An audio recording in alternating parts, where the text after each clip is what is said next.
Ladies and gentlemen, I would like to thank you for coming here, and also a big thank you to everybody who are joining us from home via the web streaming. We are hoping today to be able to reach up to 1 million people, and so we know that initially people won't be watching it straight away, but we're hoping that people will share the link to the web stream and that we can get this message out, because it's such an important message and it's a life-changing message. And I can say that from my own personal experience, because I myself was diagnosed with diabetes in 2012. And it came to me as a huge shock because I didn't meet any of the criteria that you would have expected for somebody to have diabetes. And I did my own research, and I realized that the advice that I was given was not the best advice. And I created my own advice, and through looking at testimonials and lots of research from different doctors, and I completely and utterly changed my diet and pretty much followed, long before I knew Aseem, but I pretty much followed his POPI diet without knowing what it was. And I remember going to see my doctor afterwards, and my HbA1c, that's the average level of your blood sugars, had gone from here, it had just dropped massively. And my doctor was so impressed because I'd obviously followed all the advice that they'd given, and I'd taken all of the drugs that they'd given me. And I was able to say, well, actually, no, I haven't taken the metformin in months, and I don't follow the advice that you've given me, and this is what I'm doing. And all of a sudden it was, oh, no, I don't think that's why your blood sugars have dropped. And so I know that we can be the masters of our own destiny. We do not have to follow like a bunch of sheep what we are told. And the beauty of the internet is that not only are people from around the world able to watch us live what we're saying today, but also they can do their own research and they can find out for themselves. And we're not saying to you, take our advice just on face value. What we're saying is find out for yourself, do your own research, and if you want to know for a surety of whether what we're saying is true, try it out and you'll be amazed, because I was amazed. I am convinced that what we need to do now is change the government's approach, and it needs to be a top-down change, because it's all well and good 1 million people changing their diets for themselves and finding out what needs to be done, but every single day hundreds of people are diagnosed with type 2 and type 1 diabetes. This is the epidemic of our time, and unless the government is given valid and current and sensible advice, then I'm afraid that a lot of the preventable illnesses and diseases and effects of diabetes, which could be avoided, are going to happen to people unnecessarily. So what we're hoping is to put pressure on the people that actually make a difference and the people that can change this advice. And I am so proud to be able to welcome somebody who I have known for a couple of years now. I'm highly impressed by him. I'm sure you all will be as well. Dr. Aseem Malhotra. Now, he is a vanguard. He has, of himself, stood up against the big pharmaceutical, big food industry and the lobbyists, and he has risen his head above the parapet, which for those of you who have ever done that, it is not easy. It's a hard thing to do. I have a great deal of respect for you. I know how hard it is, but that's another story. We're talking about food here, not politics. And I know how hard it is, and he is somebody who has really taken upon himself to try and improve the health of our nation. And he's now going to introduce our panel, and we're going to kick off. So with no further ado, Dr. Aseem Malhotra. Thank you, Nathan, and I'm going to stand when I speak. I just prefer to stand. I think it'll be you'll get my message more effectively if I'm standing up. But I'm really honoured to be here. Thank you for inviting me to speak today. Really to spread a message of something I believe is very important that affects every one of us. If not us individually, it affects our relatives, our friends, our families. And I'm particularly honoured to have some really great people joining me today who are going to speak as well. So to start on my left-hand side, I've got Sarah Macklin, who is an eminent nutritionist from Britain, described by Marie Claire as the Jamie Oliver of the modelling world, and she'll be speaking to you a little bit later on. On the right of Nathan is Professor Hanno Pell from University of Leiden, who's a diabetologist and probably one of the most published and eminent respected diabetologists in I would say, in the world. And on his right is somebody who's become a very good friend of mine in the last few years, Sir Richard Thompson, who was a personal physician to the Queen of England for 21 years and a past president of the Royal College of Physicians. So I'm really pleased that they are here today to really support what I believe will be ultimately a very positive message at the end of this whole session of what we can actually do to really improve people's health and revolutionise healthcare. So I'm going to start with a quote from the late, great Stephen Hawking. And I often tell my patients, for me and this whole journey that I've been on, it's been about the people that inspire me more than anybody else are my own patients. And I'm always learning from them. And I think the day we stop learning as doctors is the day we stop actually becoming proper doctors. So I think that we need to approach a lot of this, there's a lot of evolving science, but we need to constantly have an open mind.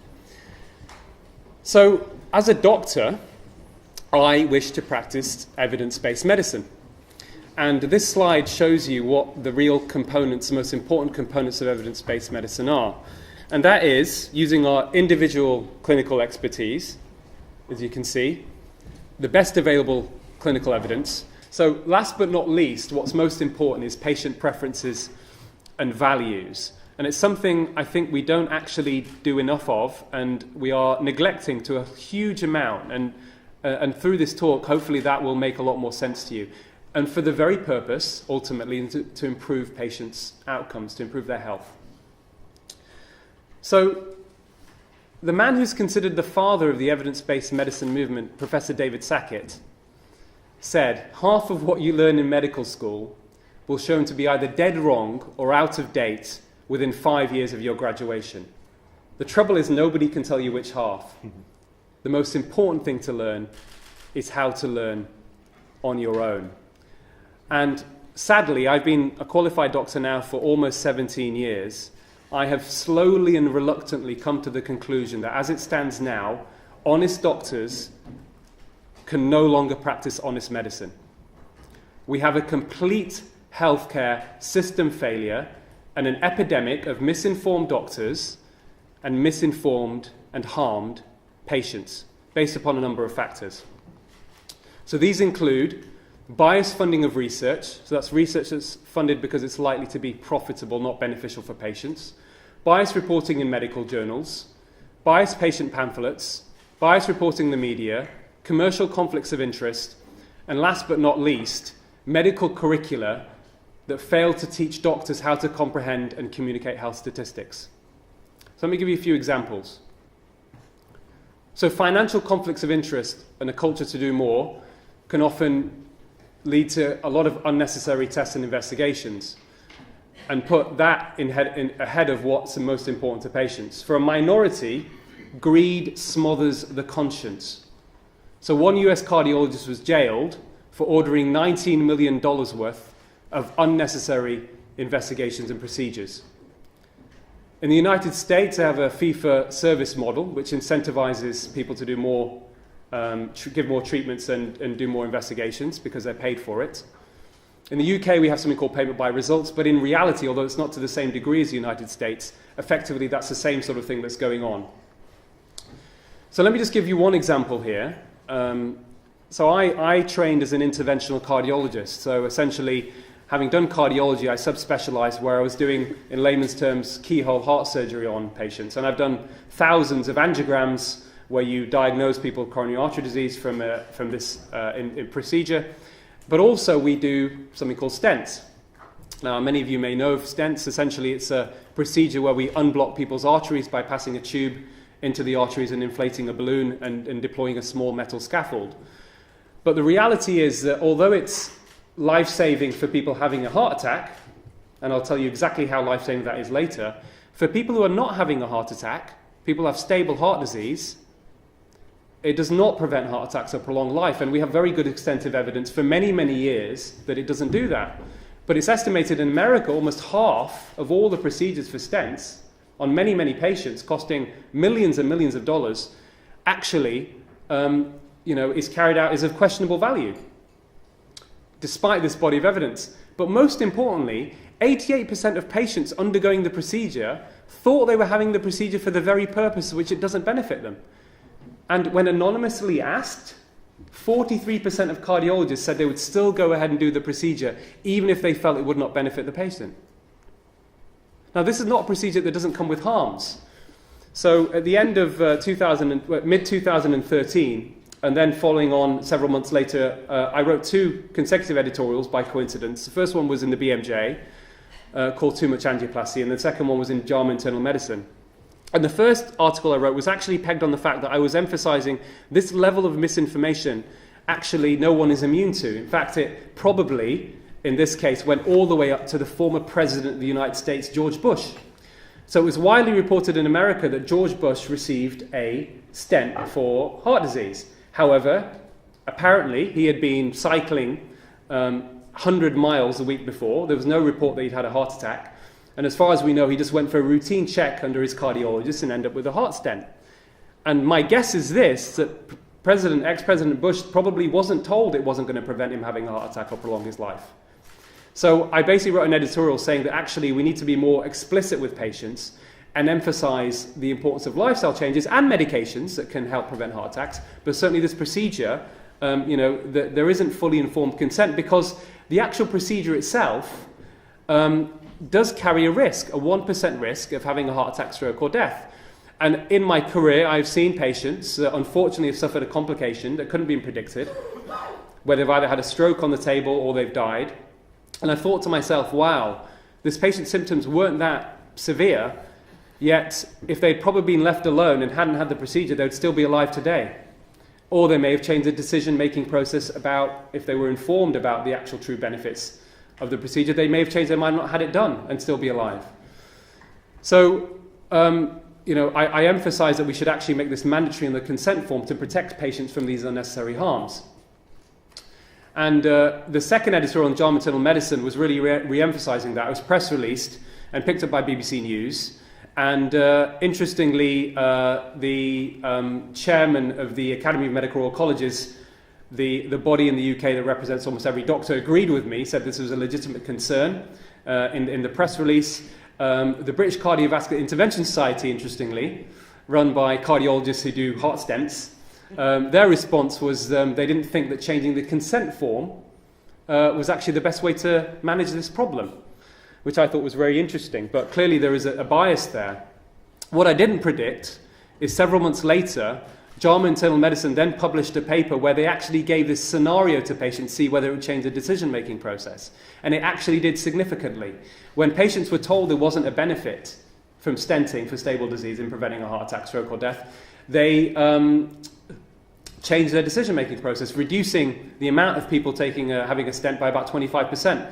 And it was estimated if this conversation was to go on, just a very simple, transparent conversation across the United States with cardiologists and their patients, then reducing the amount of unnecessary treatments would potentially save US healthcare $864 million a year, just from one conversation about one particular procedure.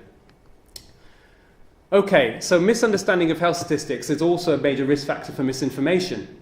So many doctors, surprisingly, don't understand health statistics and therefore cannot evaluate evidence for and against a treatment.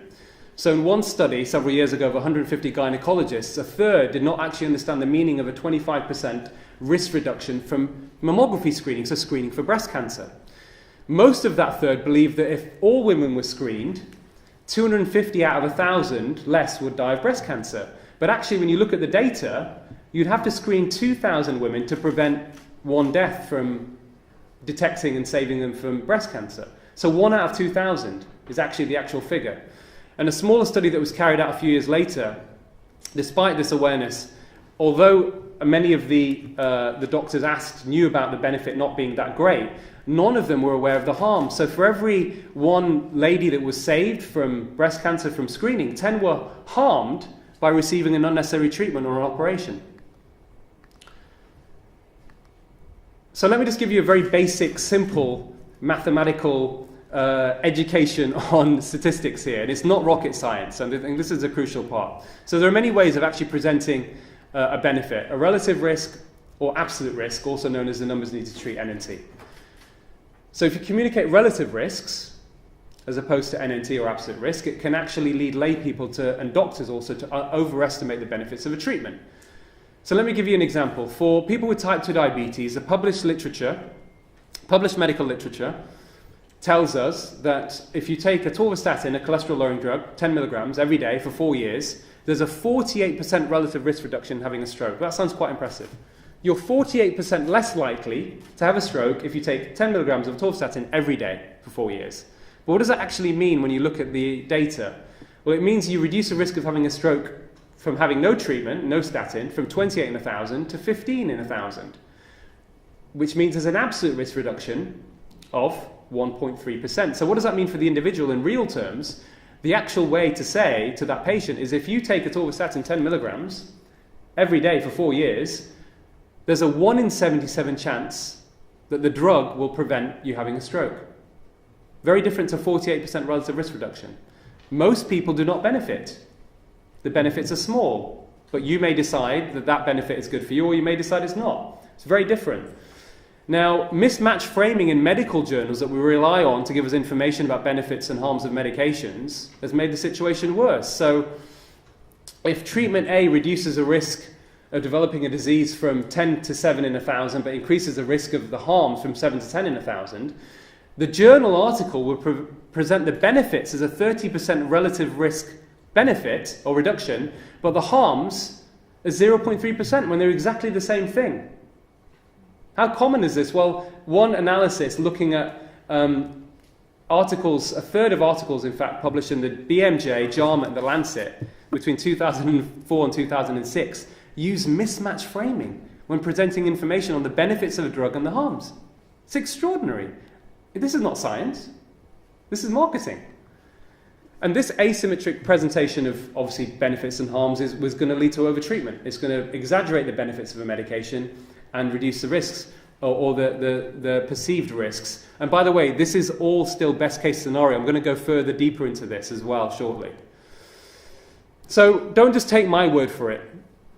The man considered probably the world leading researcher in health literacy in Berlin, Gerd Gigerenzer, he said in a World Health Organization bulletin in 2009, it is an ethical imperative that every doctor and patient understand the difference between absolute and relative risks to protect patients against unnecessary anxiety and manipulation. In other words, and this is what I believe to be true, unless you have this conversation with a patient, unless your doctor tells you the absolute benefit of a drug you're going to take, then it's not being ethical. I think this is unethical practice. That's essentially what Gerd Gigerenzer is saying. But we are unwittingly practicing unethical medicine. Most doctors want to do the right thing, but they're misinformed. Let me give you a case study. People like case studies. They're interesting stories that kind of tell you a lot of different interesting things about what we're speaking about today. So I saw a patient, 48-year-old man, had type 2 diabetes. He'd been seen in outpatient several months after having a heart attack. He'd received a stent, he'd survived, and he was put on a cocktail of medications. And he comes back to see me in clinic, and he's reporting very disabling chest pain. Now, as a cardiologist, if you've had a patient who's had a heart attack and had a stent, and there's often sometimes some other underlying disease there, you worry either has a stent blocked off as a new disease, but the history, most importantly, didn't suggest anything serious. But just to be on the safe side, we decided to book him for a repeat angiogram to look at his arteries and check things are okay. There was clearly not having a heart attack, but there may have been a new blockage that was causing him problems. So we booked him for an angiogram. I did the angiogram. I looked at his arteries. Everything was fine. It was very reassuring. And I said to him at the end of the procedure, listen, everything's okay. There's nothing wrong with the heart. This could be coming from your stomach. Because he said, well, doc, that's great, but why have I still got this pain? What am I going to do? I said, this could be coming from your stomach. Sometimes chest pain can be coming from the acid reflux. So we put him on some medications and said, go back to your GP or general practitioner, and we'll follow you up and see how you get on. So he was reassured, put on this proton pump inhibitor drug.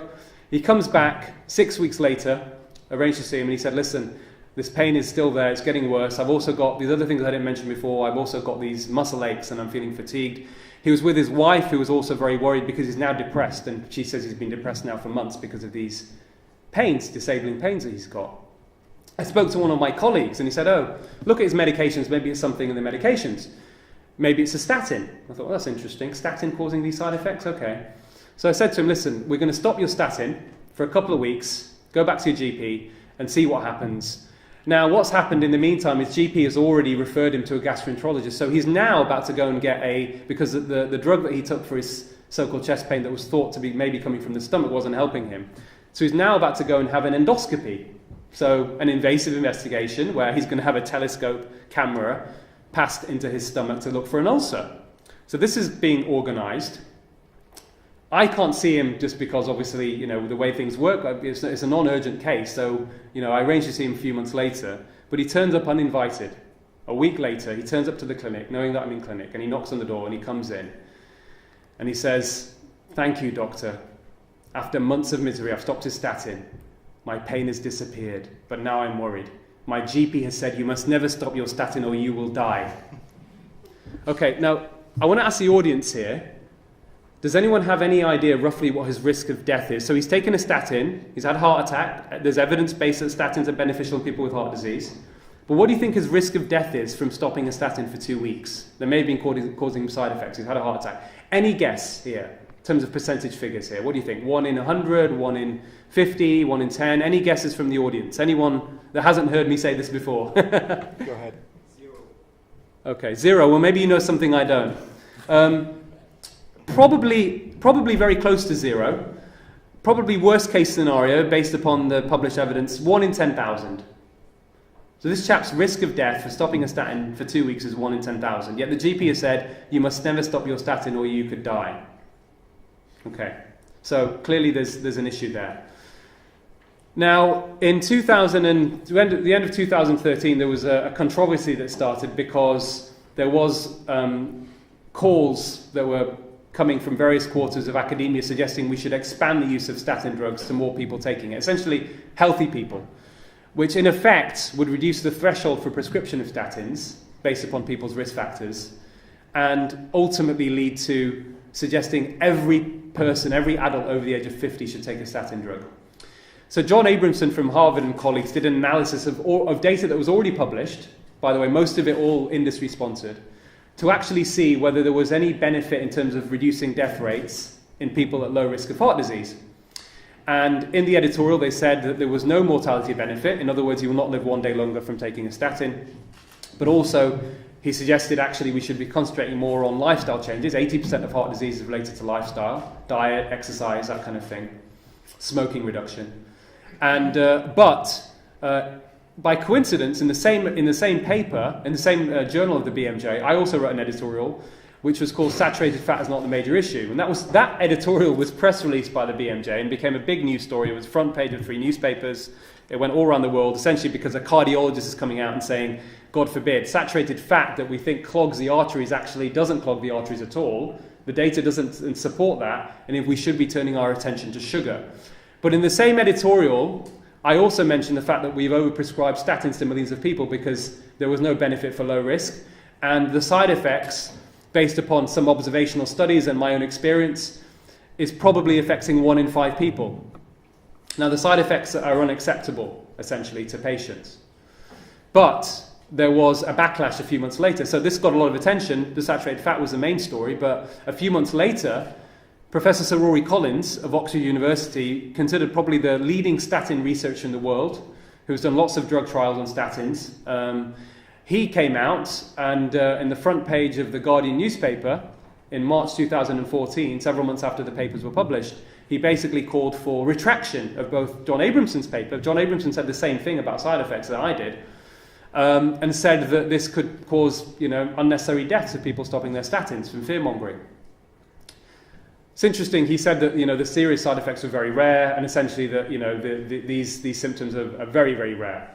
From our data, we don't have any evidence of any significant side effects. So ultimately what ended up happening was this then it went for a review. There was a lot of pressure on the editor of the BMJ, Fiona Godley, And I think rightly so, that she decided to send these both articles for review to see whether they should be retracted by an independent panel. While this was going on, in the interim, NICE, National Institute of Clinical Excellence, our health watchdog, interestingly, came out and decided that we should be giving statins to more people and we should prescribe them to low risk, which will ultimately result in GPs being financially incentivized to prescribe statins to people at low risk of heart disease, despite the fact there was no mortality benefit. The non-mortality benefits at best were about 1 in 140 of preventing a non-fatal heart attack or stroke. So they came out, but there was a response. Actually, a number of doctors, eminent doctors, including Sir Richard, who is here, Richard Thompson here today, the former chair of the Royal College of General Practitioners, a number of other doctors wrote a letter to the Secretary of State for Health and the chair of NICE to say, actually, we think this is not a very good idea. We think it will ultimately cause more harm than good. And we gave a number of reasons in a very extensive document. I was also a co-signatory, saying that basically all of the guidance on statins was based upon industry-sponsored studies, which is a crucial element of all of this. The side effects weren't taken into account, including type 2 diabetes. We know statins do cause type 2 diabetes in probably about 1% of people. And most importantly, there's a mortality benefit. These patients are not going to live one day longer. So mass prescription of statins ultimately we thought would actually put more pressure on the system and wasn't a good idea. So this actually got a lot of attention. It became a big news story. And this was while this whole review panel thing was going on. And the review panel came back 6-0 in our favour, saying there was no reason for retraction. There maybe was a minor correction that needs to be made about the quality of study that was used to make this claim about 20% side effects. And that should have been the end of it. Also, the General Practitioners Committee backed us as well, because they said that because we don't have access to all the raw data on statins, and also based upon the fact that the UK stockpiled Tamiflu, which we spent £500 million on a drug that ultimately, when independent researchers were able to access the data, revealed was no better than paracetamol for helping people for influenza, until we get access to the raw data, we actually, as general practitioners, the ultimate committee that would help decide, make these recommendations, they revolted. This was unprecedented against the health watchdog. The other issue as well that I didn't mention is that NICE, the panel who were involved in making the decision on recommendations, several members of the panel had direct financial ties to the drug companies manufacturing statins. So again, we felt this was a bias. Now, the saga continued. It didn't stop there. And I'm going to jump forward because I know we don't have a lot of time, but essentially what ended up happening then is Professor Collins then referred, he was not happy, there was no retraction. Professor Collins, who felt very strongly that there was a over-exaggeration of the benefits, of the harms of statins from side effects, he referred the editor of the BMJ to the Committee of Publication Ethics for editorial misconduct, which some people felt, if she was found guilty, would have resulted in her sacking.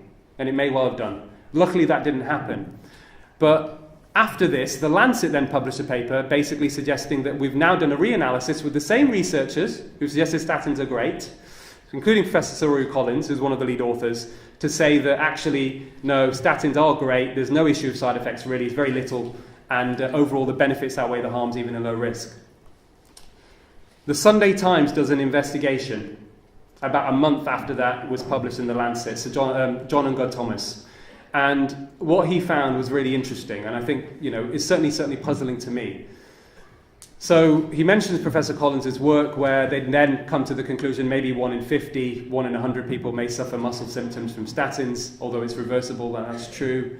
Professor Collins, who also believes more people should be taking statins, is a co-inventor of a test that identifies susceptibility to muscle pain from statins. That's interesting. The test, which was branded as Statin Smart, was sold direct to the consumer for $99 on a website that claims 29% of statin users will suffer muscle pain, weakness or cramps. And the marketing material also claims that 58% of patients on statins stop taking them within a year, mostly because of muscle pain. And that's true. When you ask patients why they stop their statins, most of them stop them within a year. They say because they get muscle pain and symptoms. Royalties from licensing of the patent can be used to fund university research, but Professor Collins waived his personal fees. And Boston Heart Diagnostics, interestingly, that they stood by their claim. They had the license on the actual test. And they said that randomized controlled trials, such as those used in the Lancet study authored by Collins, had major limitations because patients with statin intolerance were often excluded. So that's part of the problem, is the actual trials don't reflect a lot of patients who must suffer muscle symptoms, partly because in run-in periods, before the trial starts, people who are non-adherent to statins are taken out, probably because of side effects in my view, and also the people in the drug trials themselves often don't represent the people we see in the real world who are on statins, who have lots of different illnesses and maybe older, for example. John Unger Thomas then did a Freedom of Information request to find out whether Oxford University and Professor Rory Collins' department had received any money from the sale of this test that tells you whether you're likely to get muscle symptoms from statins by testing for a gene. And what he found was, yes, they had received, University of Oxford had received over £300,000 for the sale of this, and Professor Collins' department had received over £150,000. And this thing that he invented, he was a co-inventor on, actually came to fruition in 2009. 2009. So I'm puzzled by this. If the side effects are so rare, my question is, why would you invent something to test for side effects and make money out of it, or your department make money out of it? I'll let you draw your own conclusions. So let's just take a step back for a second. You know, there is a system failure here. There's a bigger picture, and I think we need to acknowledge something else. Peter Wilmshurst, who's a cardiologist, a very respected cardiologist in the UK, in the Centre of Evidence-Based Medicine in 2014, giving a talk, he points out a few, I think, really important points. First of all, pharmaceutical companies and medical device companies have a legal obligation to make profit and declare a shareholder dividend by selling their product. They are not required, although we would believe it to be the case or hope it to be the case, they are not required to sell consumers, patients and doctors the best treatment. But what he says is the real scandals are this: regulators fail to prevent misconduct by industry, and doctors, institutions and journals that have responsibilities to patients and scientific integrity collude with industry for financial gain.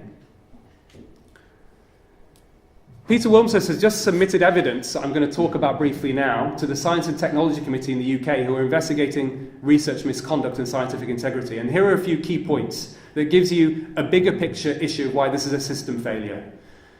First of all, academic institutions bear responsibility to publish. So there's pressure to publish for career advancement, and that can result in research misconduct. A record of prominent publication can actually attract future funding, often from drug companies, and good publicity, which institutions obviously like. Other pressures for misconduct come from association with industry. He says some publications are simply organized criminal activities, which may be at the behest of the sponsors, when prominent academics are paid large sums of money to publish false data by industry, or a sponsor may be one of the victims when payments for conducting research are made to the investigators who simply fabricate data. Medical journals have a financial pressure to publish positive findings of research on drugs and medical devices because their manufacturers buy reprints for the papers of distribution of doctors that then pay for advertisements as well, linked to articles that are favourable to their product.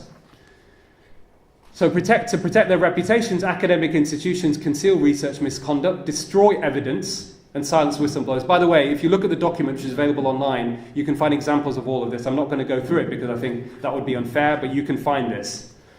Journals are reluctant to admit that they have published flawed research, so they commonly refuse to publish failures to replicate. Fear of libel action contributes to the failure to expose research misconduct. Because lenient sanctions are imposed, institutions believe that the misconduct is not very serious, and therefore fraudsters are not deterred.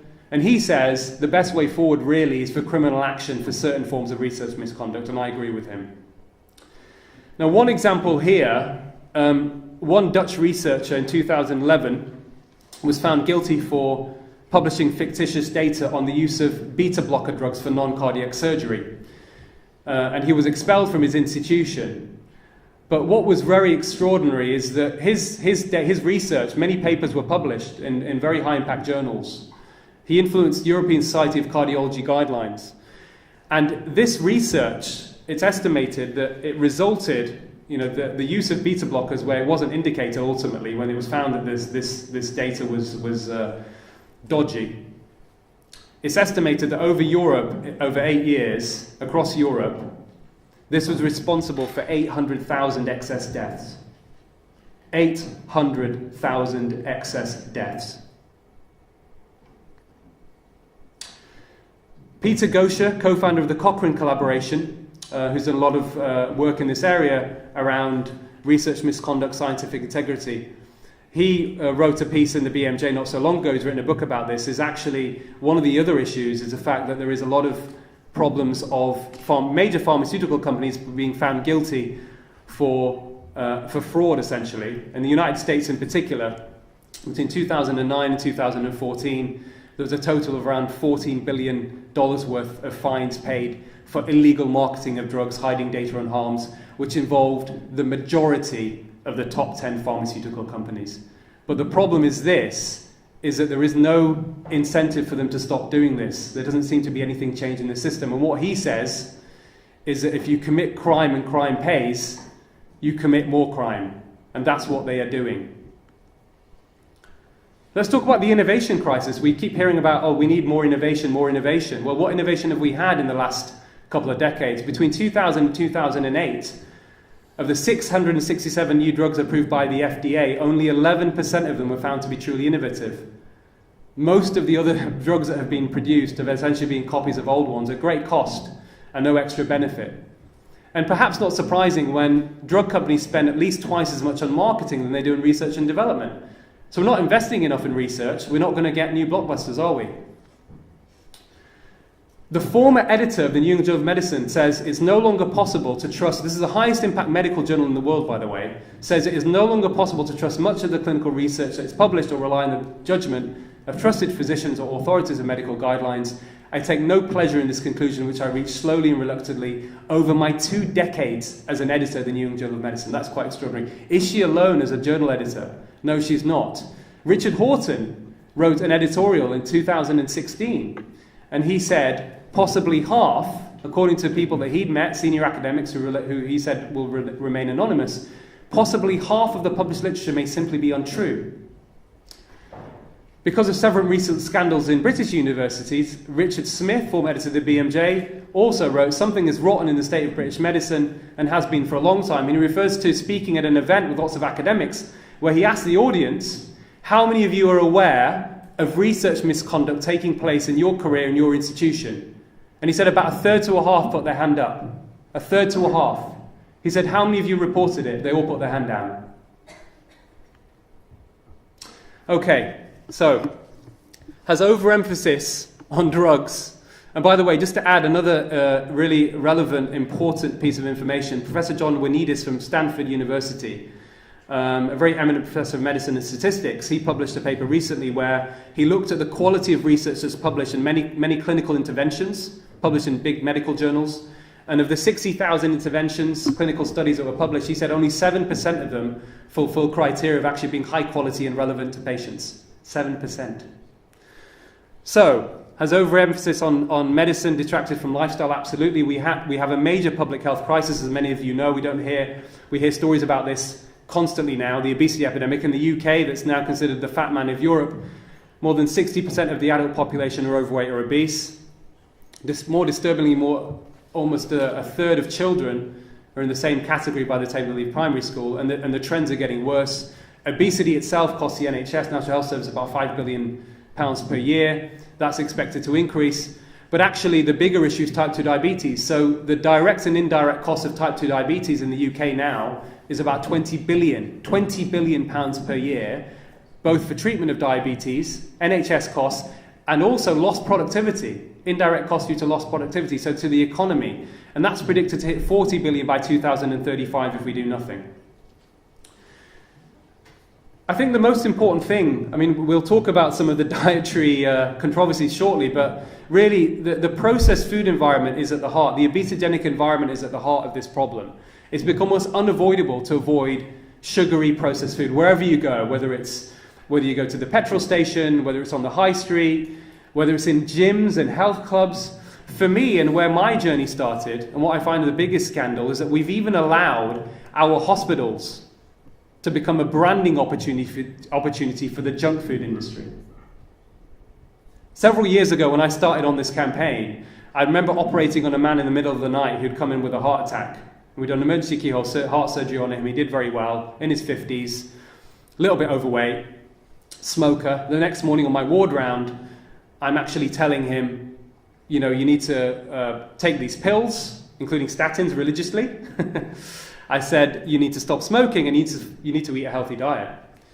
And just as I'm telling him about following a healthy diet, he gets served a burger and fries by the hospital. And he looks at me and he says, "Doc, how do you expect me to change my lifestyle if you're serving me the same crap," pardon my language, that brought me in here in the first place? And I looked around me, and I've been a very, I would call myself a foodie, if you pardon the term, most of my life. I like eating good food, I love cooking. And I couldn't find any decent food in the hospital I was working at, and most hospitals. But I also looked around at my colleagues. 50% of 1.4 NHS employees are also overweight or obese. That includes doctors and nurses and non-clinical staff, all to the same levels. And really that proves that education is ineffective when the food environment is working against you. But of course, there's the illusion of protection. And actually a study showed in JAMA Internal Medicine, where they looked at people at similar risk and followed them up over a number of years, people on statins ended up heavier than people that didn't take statins.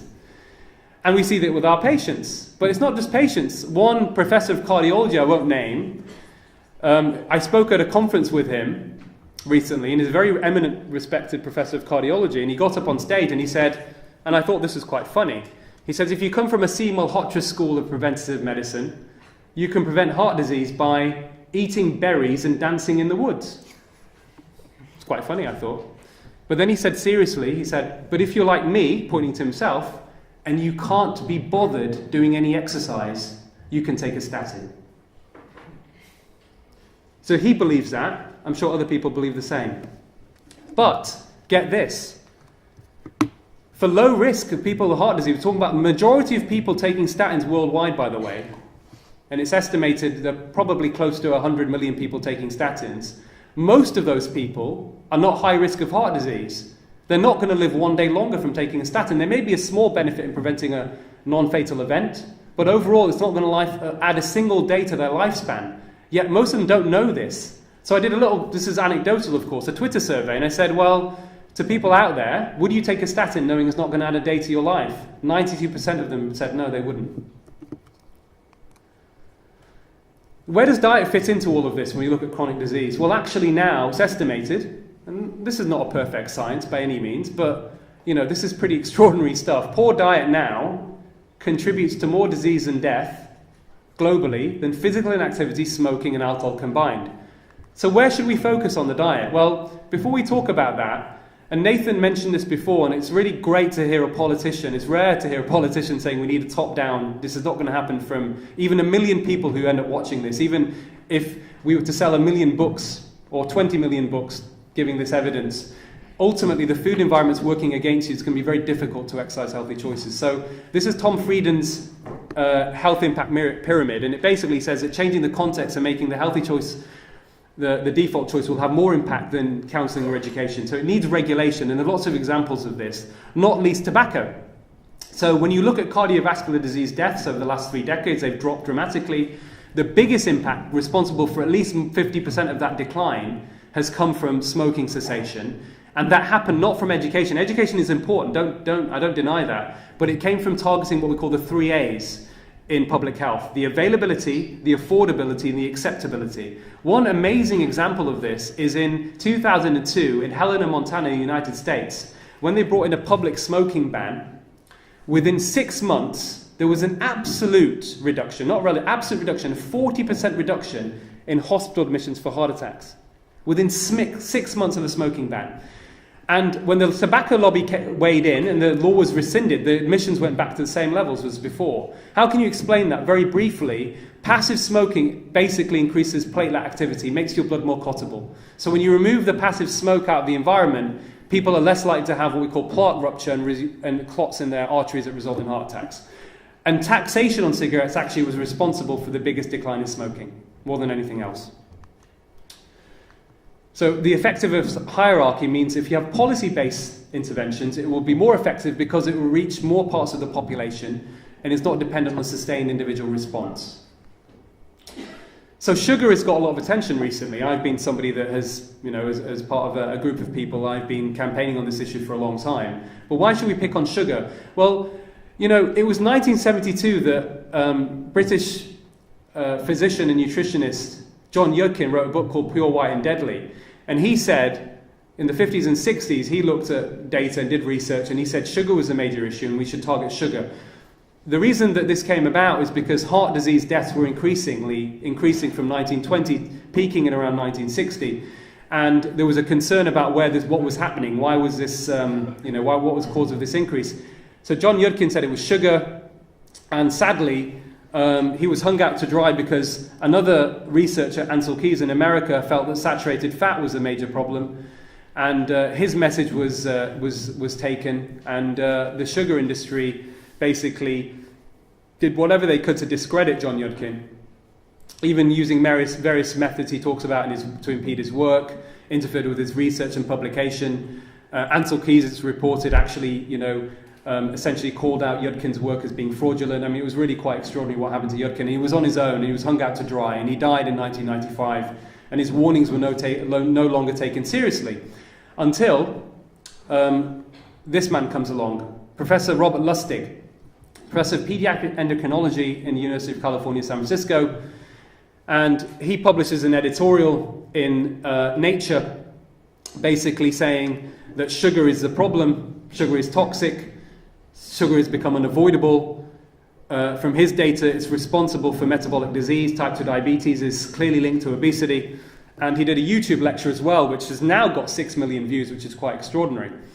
So I remember reading this myself. How did I get involved in all of this? I read a news story on the BBC website about Robert Lustig, and I thought it's interesting. I'd already started my kind of obesity campaign. When I'd done this, looked at this, when this patient came in, and we talked about junk food in hospitals earlier, I wrote a letter, actually, an email, by chance, just to Jamie Oliver. I got his PA's email address from a journalist friend of mine. And to my pleasant surprise, about 6 weeks later, Jamie emailed me back. I thought what he'd done about highlighting the importance of how bad school food was, I thought he could do something about hospitals as well. And to my pleasant surprise, he replied back and said, Jamie would be thrilled to meet you. And I met Jamie several months later and discussed all of the issues with several eminent doctors about what we needed to tackle obesity. But in all of that, while that was going on, and obviously we knew that we needed to have public health campaign to target marketing of junk food, etc., I started looking and researching sugar after seeing Lustig's work.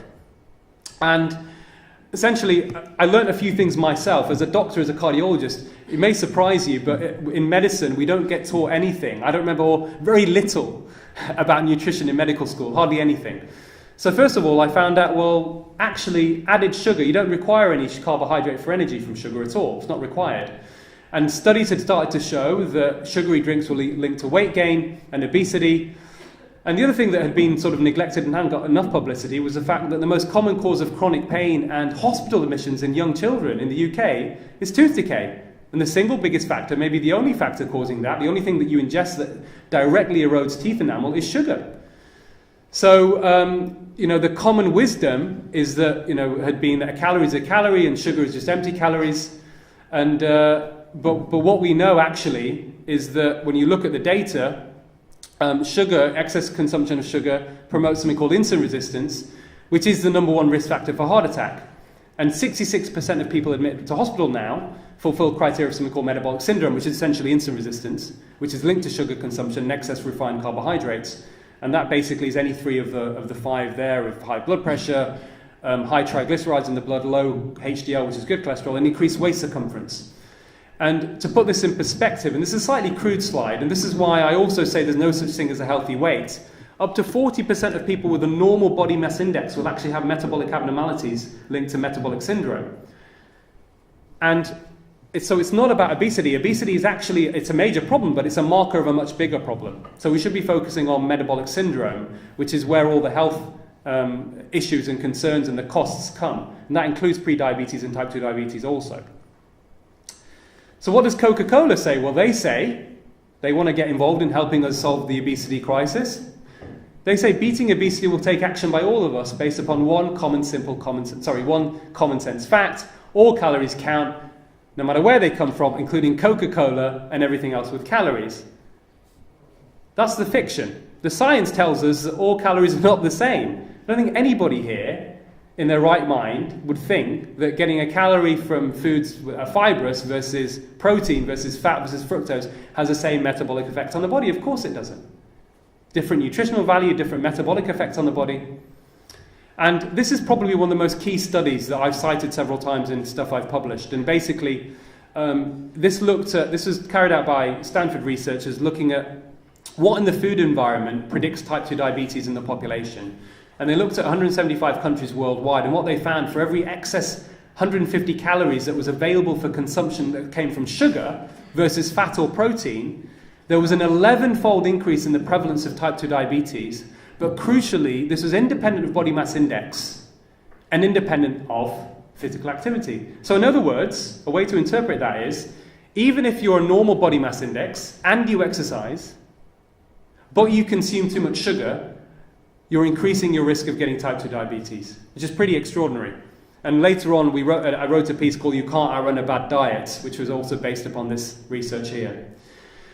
So then I started I looked at the research on sugar, and I was doing an investigation, a bit of research myself for the BMJ. And all of these things were mentioned in that editorial. And one thing that really shocked me is that I looked at what the American Heart Association was saying, because there was no recommendation, how much sugar should we be consuming? The American Heart Association recommended in 2009 that the average adult male should consume no more than 9 teaspoons of sugar, female 6. US Department of Agriculture said for the average 4 to 8-year-old child, no more than 3 teaspoons of added sugar per day.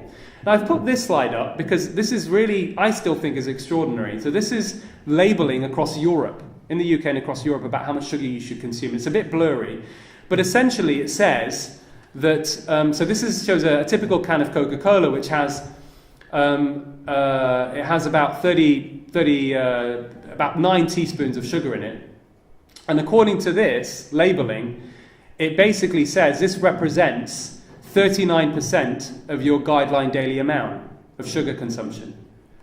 So in effect, it's saying, for a consumer that looks at the label, you should be consuming 22.5 teaspoons of sugar a day as part of your guideline daily amount.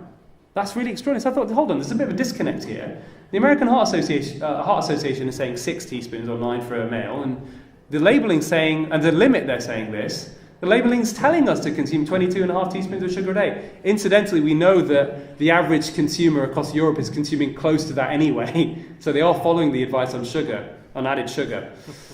So this is what they said, the American Heart Association. Professor Lustig was also part of that document. So he's an independent scientist. He has no industry links whatsoever.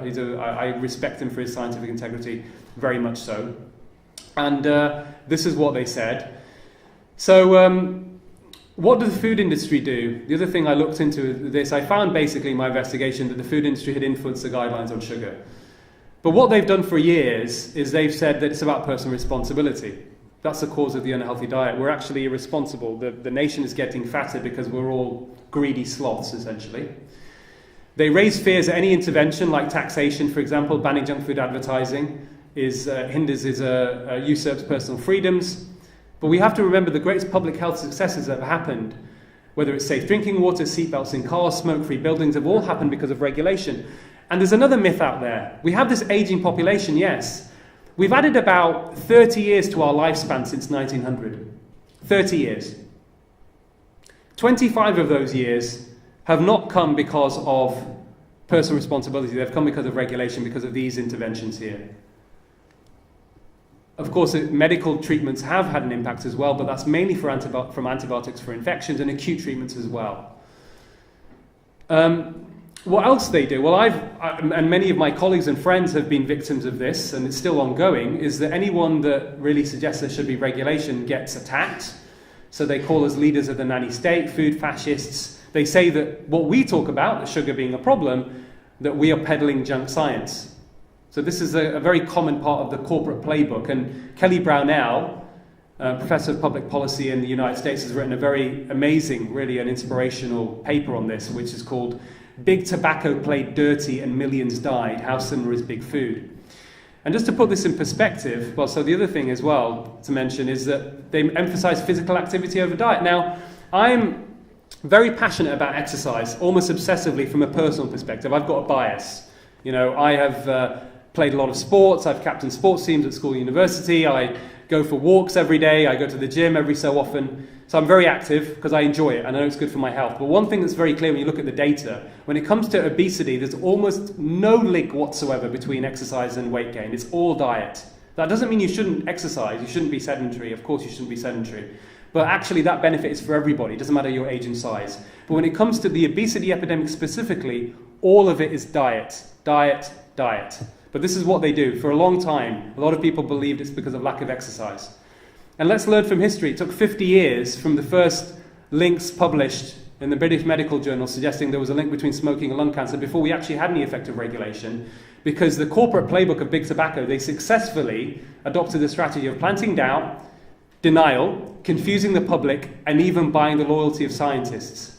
And the extent of that denialism, even as late on as 1994, the CEOs of every major tobacco firm went in front of US Congress and they swore under oath they did not believe nicotine was addictive or smoking caused lung cancer.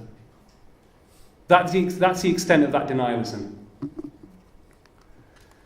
So I wrote this piece in the BMJ, 2013 May, to really try and raise awareness of sugar. It wasn't really getting any attention in the UK. I'd read Lustig stuff.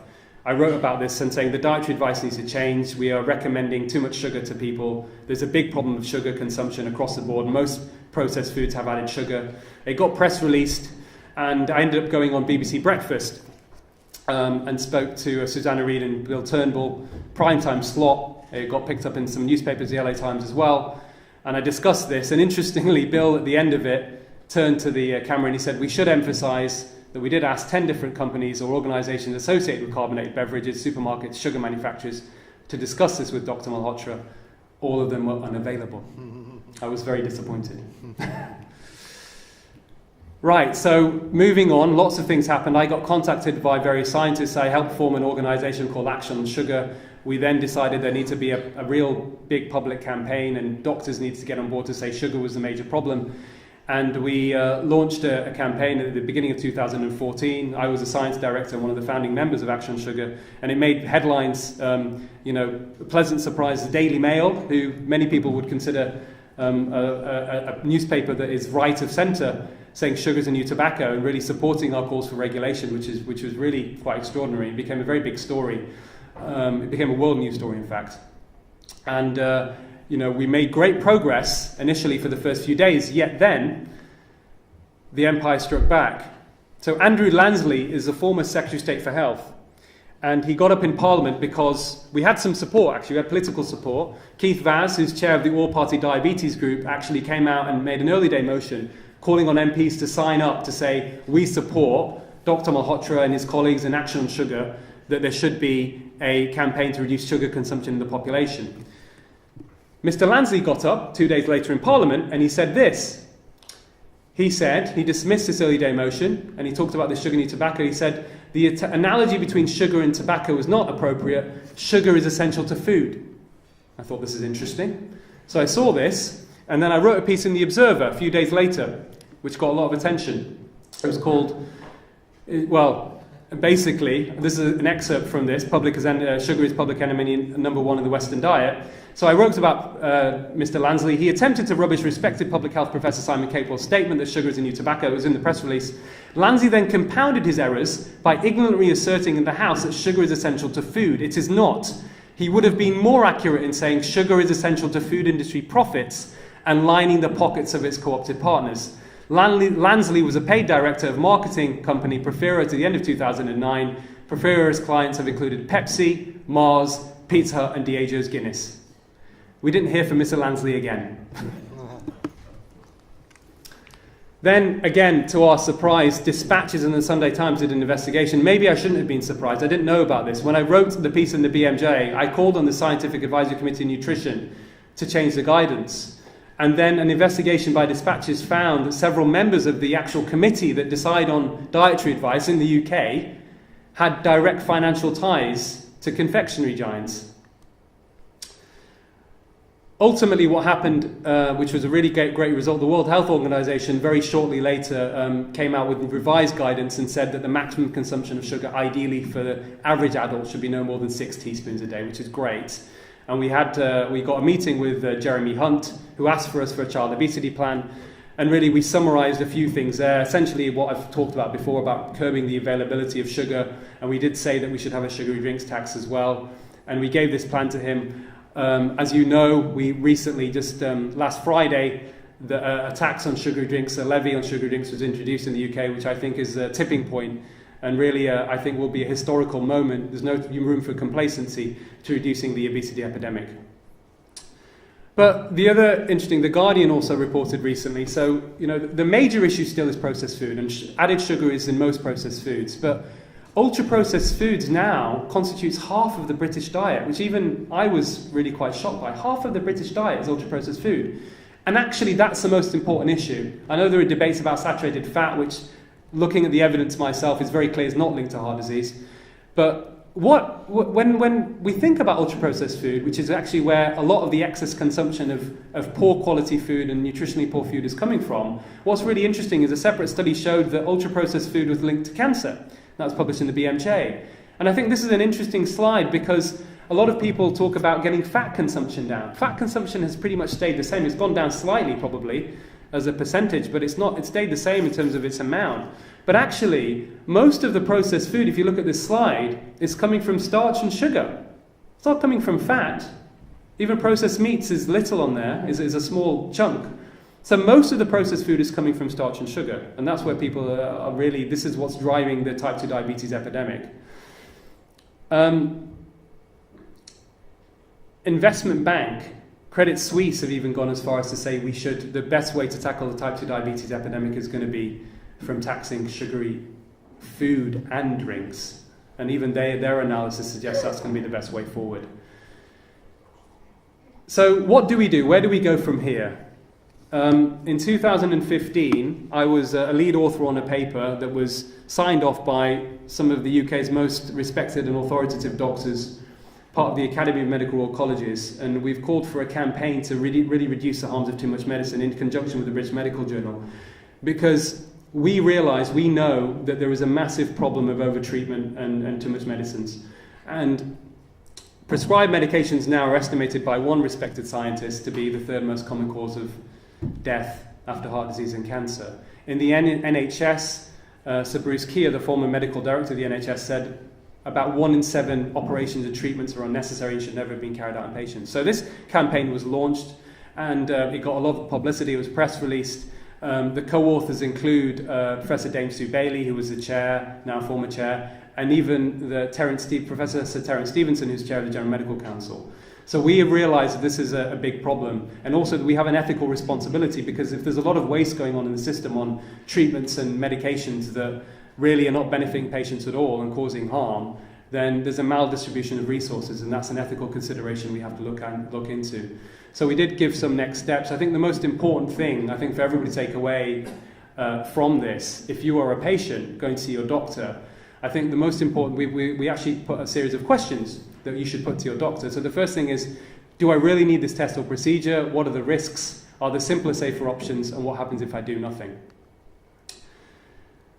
It's interesting, only 2 days ago in The Guardian, they reported on a study suggesting that we've got a big problem with over-medication affecting the environment now as well, that it's harming the ecosystem, it's even causing sex changes in fish and amphibians because of the amount of drugs from various antibiotics, anti-inflammatories, getting into the water supply, which is really quite disturbing. And the researchers here have said, actually, we need to reduce the amount of medications that people are taking. I actually think now we need a global campaign, actually. We need a global campaign to reduce the amount of medications people are taking. In the UK, more than half of patients over the age of 70 now, of the members of the public, are taking at least 3 medications. I was speaking to Richard on the train on the way here, and I just think that's really extraordinary. It's really extraordinary that so many people are taking so many medications. So a little bit about Pioppi diet. It's a book I wrote, published last year. And this is based upon a southern Italian village, which is considered one of the healthiest villages in the world. It's interestingly the home of Ansel Keys, the scientist that told us saturated fat was the cause of heart disease. And he spent a lot of time in this village. And it's an amazing place. If you ever get a chance to go there, you must visit it. It's not very affluent. And we went there to try and find what their secrets were, just observing the people that live in this community, which hasn't changed much over the years. And their average life expectancy is close to 90. Many people live over the age of 100, but they age well, and they're certainly not taking lots of pills, I can tell you that. We ate at the local restaurant. The man who was running the local restaurant was 85 years old. The next day, we saw him fixing his own roof. You know, these people age well. So what we did is we wrote a book, myself and my co-author, Donal O'Neill, we wrote a book called The Pioppi Diet based upon marrying the secrets of this village and actually the best available evidence and research that we have on what constitutes a healthy lifestyle and how impactful that is for your health. And there are a number of myths that we bust in there. One of them includes the fact if you're over 60, high LDL cholesterol, the so-called bad cholesterol, is not associated with heart disease and may protect you from an early death. But I think most importantly, the message is this, and this is what I've learned in my career, is lifestyle changes are more powerful than any drug at both preventing and treating heart disease, and they come without side effects. So really, this is what should be at the forefront of medical care now to deal with the increasing burden of chronic disease. And an editorial I wrote with two very eminent cardiologists, don't just take my word for it. Professor Rita Redberg is editor of JAMA Internal Medicine, practicing cardiologist as well, like myself, and Pascal Meyer, also a practicing cardiologist, editor of Open Heart. We wrote an editorial in the British Journal of Sports Medicine, which became the most read, pleasantly surprised by this, of all BMJ journal articles last year. And it was basically saying saturated fat does not clog the arteries, and coronary artery disease is a chronic inflammatory condition, the risk of which can be rapidly reduced by lifestyle changes, simple lifestyle changes. And that involves what we call a high-fat Mediterranean diet, but basically a diet that is based on lots of vegetables, non-starchy vegetables ideally, olive oil, oily fish, nuts, and is low in refined carbohydrates and sugar. And if you do that, and you walk every day for at least 30 minutes, and you think about stress and getting a better sleep, actually this can overcome a lot of the burden of chronic disease. And interestingly, at the heart of this, as I said before, is insulin resistance. Insulin resistance is a precursor to type 2 diabetes. It's a number one risk factor for heart attacks. And about 50% of patients who have high blood pressure is rooted in insulin resistance. Now, how effective is this? What evidence do we have that this actually works? So this is a little anecdote of on Facebook. I've never met this person. I have lots of emails from people, and people send me stuff every day of their stories, which I just think is amazing. And this gentleman, with his permission, I told him I was going to name him and put his picture up today here. In Malaysia, there's a chap with type 2 diabetes who had it for several years. And essentially, from ignoring, he said here that he decided he didn't want to take a statin and metformin, probably because of side effects, I don't know. He ignored his doctor's advice and decided to follow the advice of things he'd read by people like myself and other people, as Jason Fung in America. And it's really extraordinary. He has essentially reversed his type 2 diabetes, or certainly come off medications. He's reduced his blood pressure. I've seen patients who've come to see me, one in particular I remember, who had been on 4 blood pressure pills, and within months of changing his diet, that's all he did. He's come off 3 of his blood pressure pills that he was taking. And he's come off his diabetes medications. So this stuff works. Now, some people would argue, hold on, this is anecdote. It's working for these people, but is there any other evidence for this? Well, there's some great work going on by diabetes.co.uk, an independent organisation in the UK. And they have done a lot of work where they've got a program which essentially is very similar to what we say in the Pioppi diet, is low refined carbs in the diet, no counting calories. And they have managed to show in a significant proportion of patients who've managed to come off their medications, certainly reduce their medications, most of them, many patients putting their type 2 diabetes into remission, which is really quite extraordinary. I mean, it's amazing data. And this is on thousands and thousands of people. In the United States, a very similar program being adopted by Virta Health. And in their program, in a year, 60% of their patients reverse their diabetes, and glycemic control improves, and they reduce the need for medications. Again, ignoring the government guidelines that say put starchy carbohydrates at the base of the diet and fear fat. This advice says don't fear fat and don't put starchy carbohydrates at the base of your diet.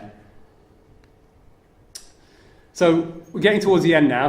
I know other people need to speak and we're getting on, but I'm just a little quiz for you here. So as a cardiologist, I care more about heart disease than anything else. It's still one of the biggest killers and causes of premature death around the world. So a little bit of a quiz for you. NNTs, number disease to treat for heart disease, for death, okay? So if you take aspirin every day for 5 years and you've had a heart attack, so these people have had a heart attack, there's a 1 in 100 chance that taking a statin will save your life. Statins, if we trust the data implicitly, okay, you have to take it with a pinch of salt, industry-sponsored data, there's a 1 in 83 chance if you take a statin every day for 5 years and you've had a heart attack, it will save your life. Aspirin and statins at low risk if you haven't had a heart disease or have a heart attack. You don't suffer from heart disease. Infinity, you're not going to live 1 day longer from taking a statin. If you have stents during a heart attack, okay, so I said they're a life-saving procedure. With everything else we do, the stent itself, having a heart attack, an acute heart attack, there's about 1 in 40 chance the stent procedure itself will save your life. Stents at any other time, well, you already know the answer. They will not prolong your life, they do not even prevent heart attacks.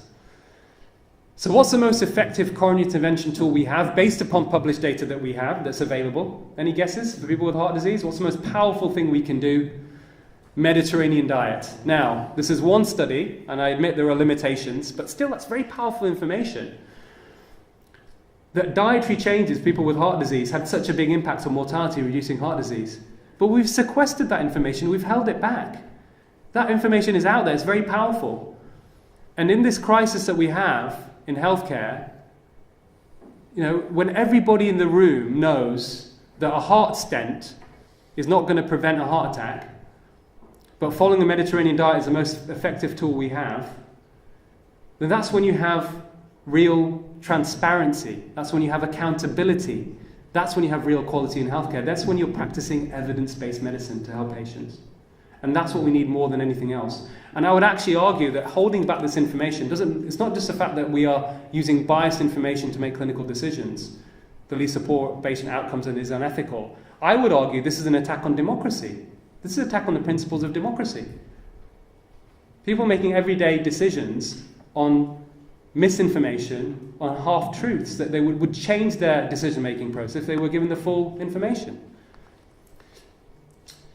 And at the end, last year I wrote a piece in The Guardian, and I basically said it was covered in the Eye today as well. I said that essentially I think the situation is so dire with the fact we're not tackling research misconduct, the fact that there is too much commercial influence on medical guideline bodies, the fact that patients are not being given information in a transparent way, that it really needs a deepening. I think it's so deep-rooted, it's a system failure. It's not about pointing fingers at individuals. It's a system failure. It needs an inquiry on the scale of what we had with Chilcot into the Iraq War in the UK.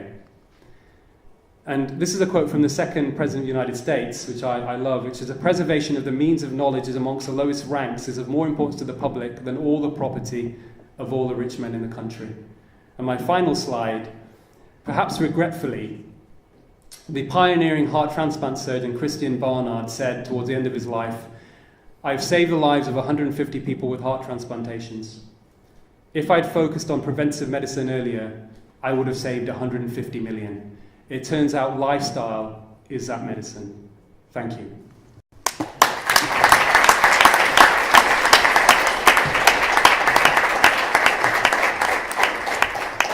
Thank you very much. Thank you very much. I think we've had a lot of food for thought there, and I think for me one of the most important things that you said was lifestyle change is more powerful than any drug, and it has no side effects. And I know from personal experience that that is the case. We'd now like to, we're very honoured to hear from Sir Richard Thompson, who was the personal physician to Her Majesty the Queen, and also former president of the Royal College of Physicians. Thank you. Thank you, Mr. Gill. Indeed, the honour is mine, I think, and I'm sorry about that terrible photograph. I'd like to support, obviously, everything that Aseem Malhotra said, and I'll run over some of the things he said to support that. First of all, Peter Wilmshurst, you mentioned, is a hero of mine. He literally put his house on the margin to try and fight an American company who took him to court. And he's really emphasised in my country the problems that occur, particularly among doctors and companies. Well, first of all, have you got the thing for the slides? Yep. First of all, public health.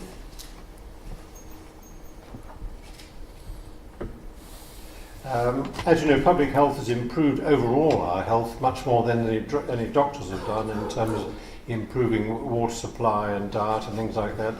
But I'm particularly upset when I see that so many people spend a lot of money, billions in fact in England, on supplements, on gluten-free diet, which are completely unnecessary unless you have celiac disease, on vegan diets we were talking about on the train, and every tube station you go in London, you see great advertisements for vitamins that are required for teens and babies and pregnant women and old people. Complete nonsense. Very few people need vitamins. I've worked myself for many years on zinc, for instance, and zinc is very rarely required as a supplement, certainly in Europe, although in developing countries it may well be needed. Aseem has mentioned alcohol and cigarettes, and I put up there the government is very reluctant, and it is very reluctant to change. I myself asked, when I was at the College of Physicians, asked Andrew Lansley, the previous Secretary of State, to stop make illegal smoking in cars, because my college had shown that secondary smoking, as Aseem mentioned, is in fact a deterrence to health, much to my surprise. And he's known it's a step too far, and it took the MPs in the English Parliament to force him to do that. So they're very resistant. And of course companies are very resistant. As you know, one of the big tobacco companies took the Australian government to court in Hong Kong to try and prevent their move to have plain packaging on cigarettes. So as Aseem said, the companies resist any improvement that one wants to achieve. And alcohol, which I'm very interested in as a gastroenterologist, we have argued for years to have a minimum price for alcohol to prevent the heavy alcoholics drinking cheap alcohol, which is often cheaper than water in supermarkets in the UK. But that was resisted by the companies who fought for years the Scottish government, who were trying to introduce a minimum unit price. So I'm afraid the companies are very liable for trying to prevent many of these changes occurring. And then fat and carbohydrate, I've been educated by Aseem, because I used to tell my patients to stop eating too much fat if they're overweight, which of course is very effective, but actually it's not only effective but also better, as he's explained to me in words of two syllables, to reduce your carbohydrate rather than your fat. And then wrong treatment. We all know now the problems with antibiotics. It's multiple problems. It's certainly prescribed too much. I understand in parts of Europe you can get them over the counter, and we have to change that, because as you know there's a big risk of getting really completely resistant organisms, such as in tuberculosis and things, which will cause a major problem, and certainly some transplant units have had to close down because of that. Aseem has mentioned some procedures which are completely useless, and trials have shown that knee washouts are useless. Tonsillectomy is often useless. Cardiac bypasses and stents, as he said, and meshes, which Carl Hennigan, who can't be here today, has managed to achieve a ban on those in this country. Reminds me of the joke about nails in coffins, and that is, why do they put nails in coffins? That's to prevent medical oncologists giving any more treatment. And when you think of it, any good joke has truth in it. They do go on and on and on. If you look at the trials in the New England Journal of Medicine, there's a tiny improvement in longevity of a few weeks after many months of treatment, with a lot of side effects. What are we doing giving these drugs? Someone has pointed out that we probably treat 100 patients with breast cancer with drugs in order to improve 10. We need more selective treatment. And then too much medicine, which say Aseem was part of that program through the Academy of Medical Royal Colleges in London. Statins, he's very big on that. I've been very interested in alteplase for stroke, you know, the thrombolytic agent which is given. The evidence through the trials is very poor. It's the same problem with statins.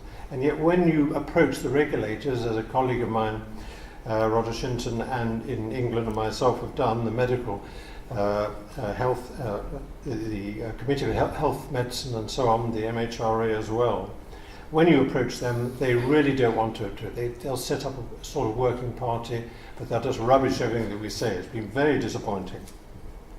And then there are things like gastrostomies, feeding gastrostomies, tubes going into the stomach to feed people who are not swallowing, sometimes very appropriate, but I know in my own family it happens to people with a devastating stroke, unable to swallow and are fed through a tube entirely.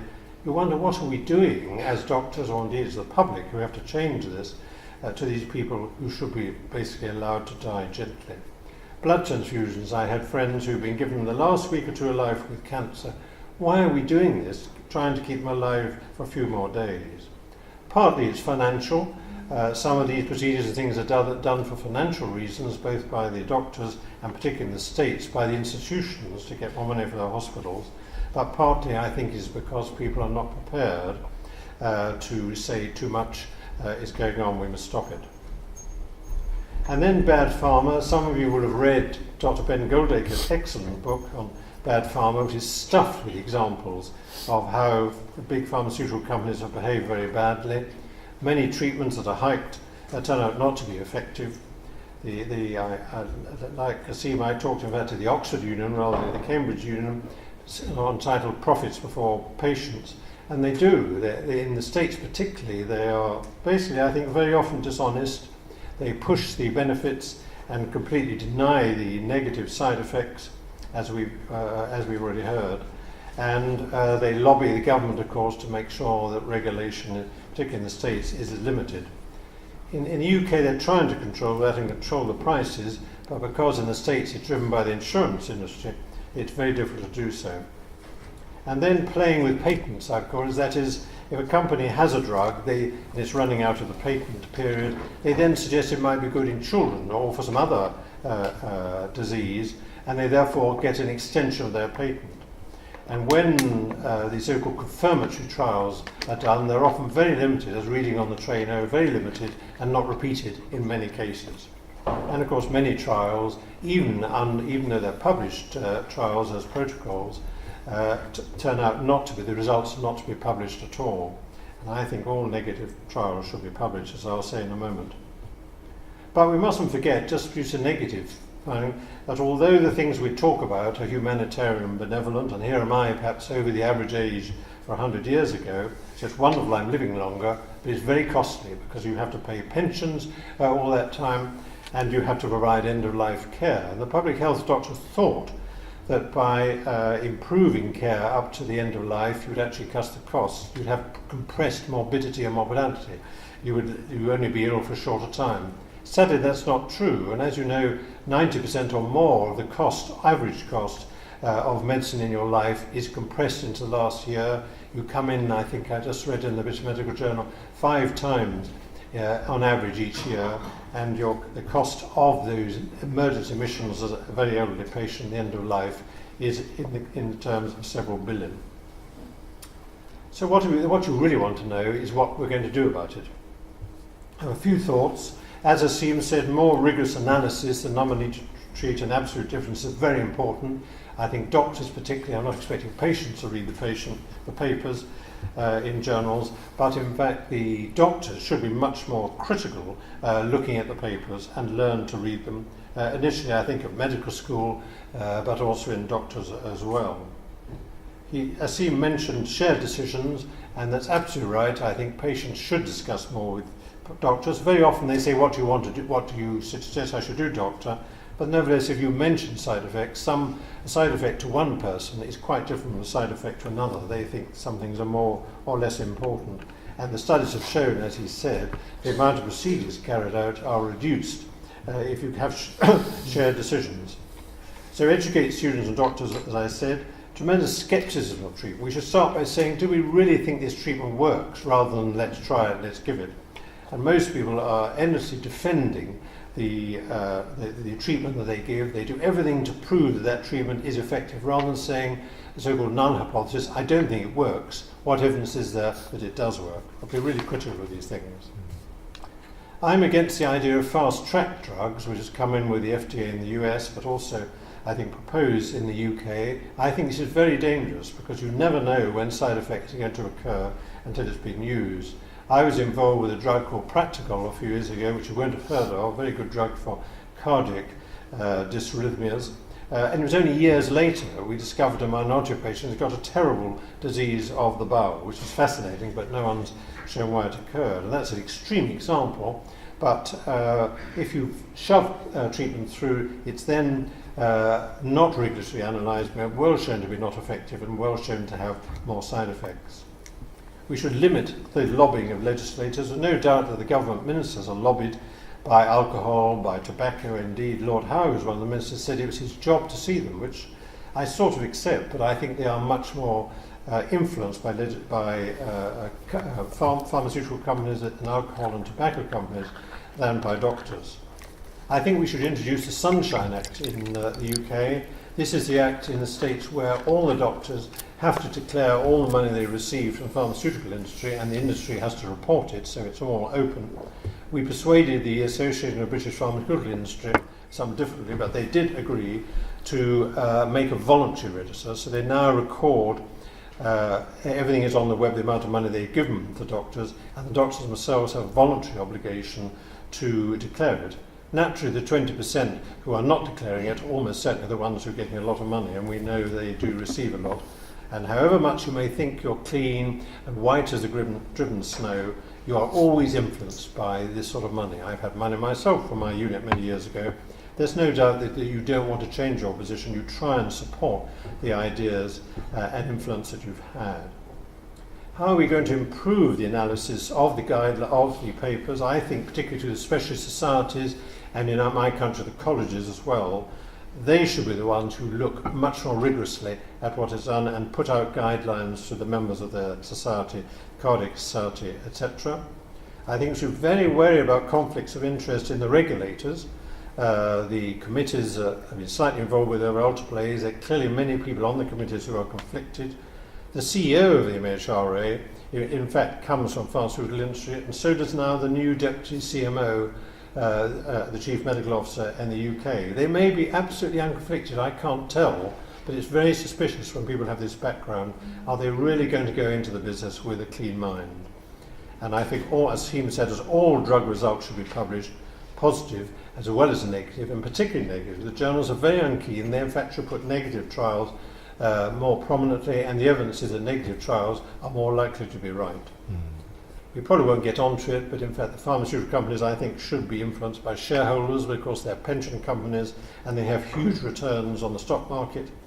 We should encourage companies to use corporate social responsibility as well as just making money, and we should consider whether too many people are admitted from care homes to die when they should be dying in the care homes. And my own particular worry is we should think about assisted dying. Thank you very much.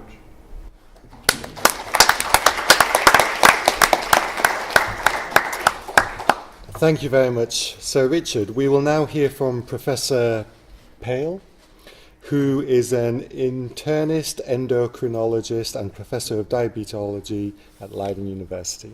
Thank you. Thank you. It's an honor to be here. Let me tell you a story of a patient. Wim was diagnosed with type 2 diabetes in 2001 at the age of 40, and he was treated with metformin according to protocol. And metformin stabilized but not normalized his blood sugar levels. Over the years, his blood sugar increased, and he was prescribed another additional drug according to protocol as well.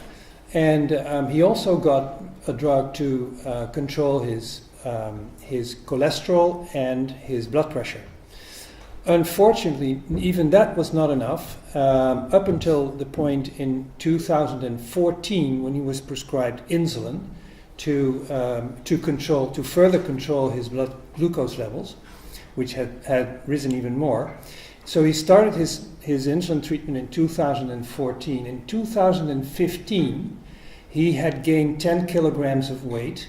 His blood sugar was still not in control. And at that point, his son came up to him and he said, "Listen, Dad, if you go on like this, you won't see me finish my studies." And Wim decided to totally change his approach of the disease. What he did was he cut out the sugar and starch from his diet to a minimum. He started eating unprocessed foods and he increased his physical activity. This was Wim 1 year later. He lost 40 kilograms. He's without any drug. He stopped his insulin. He used 200 units of insulin before changing his lifestyle, which is a tremendous amount. So 1 year later, he lost 40 kilograms. He's without any drug. He stopped all his drugs, and his blood sugar level, his cholesterol, and his blood pressure are perfectly normal. Now, this story is meant to illustrate the power of lifestyle intervention in lifestyle-related disease, as opposed to drugs. The drugs simply didn't work. They work a little bit, but not enough. And with lifestyle, you can completely reverse this disorder. This is the number of people in the Netherlands per 1,000 with one or more chronic diseases. We live in a sick society. About 40% of people in between 40 and 50 years of age have one or more chronic diseases in the Netherlands. These are the associated costs, predicted to double in 2040 to 174 billion euros. And we know for a long time, many of these diseases, these chronic disorders, are lifestyle related.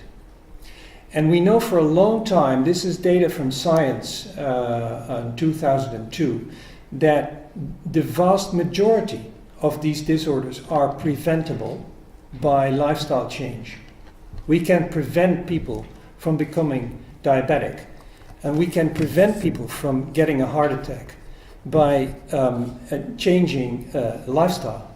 And we know now more and more that we can treat, reverse, or even sometimes cure these disorders once they are there by changing lifestyle. So what I call for lifestyle, I call for lifestyle medicine as the treatment of these lifestyle-related diseases to take away the root cause of these diseases and not drugs. I thank you for your attention.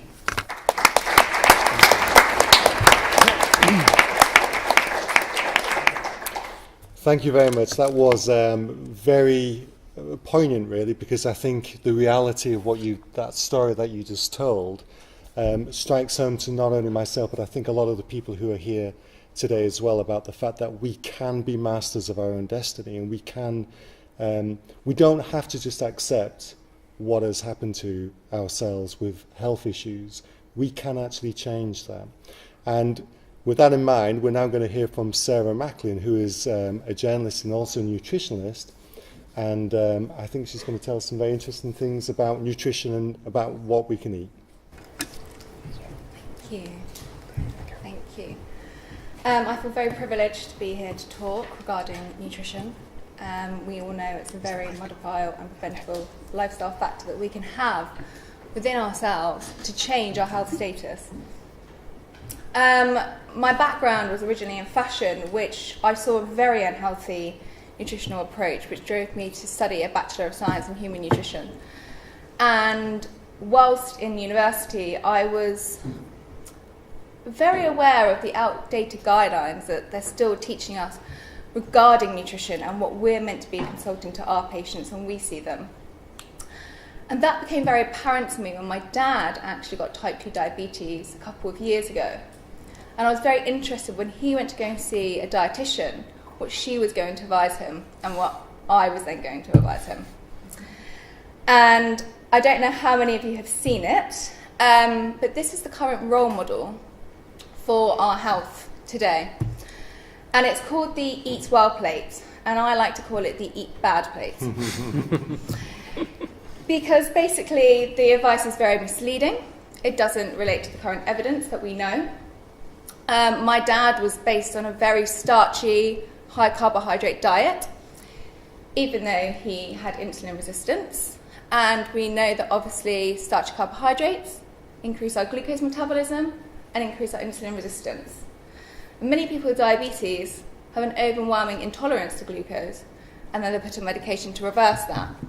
What we do know is that reducing the amount of refined carbohydrate and starchy carbohydrates, which are based in the Eat Well plate, and just increasing our fat intake from natural sources can actually really help as a preventative measure.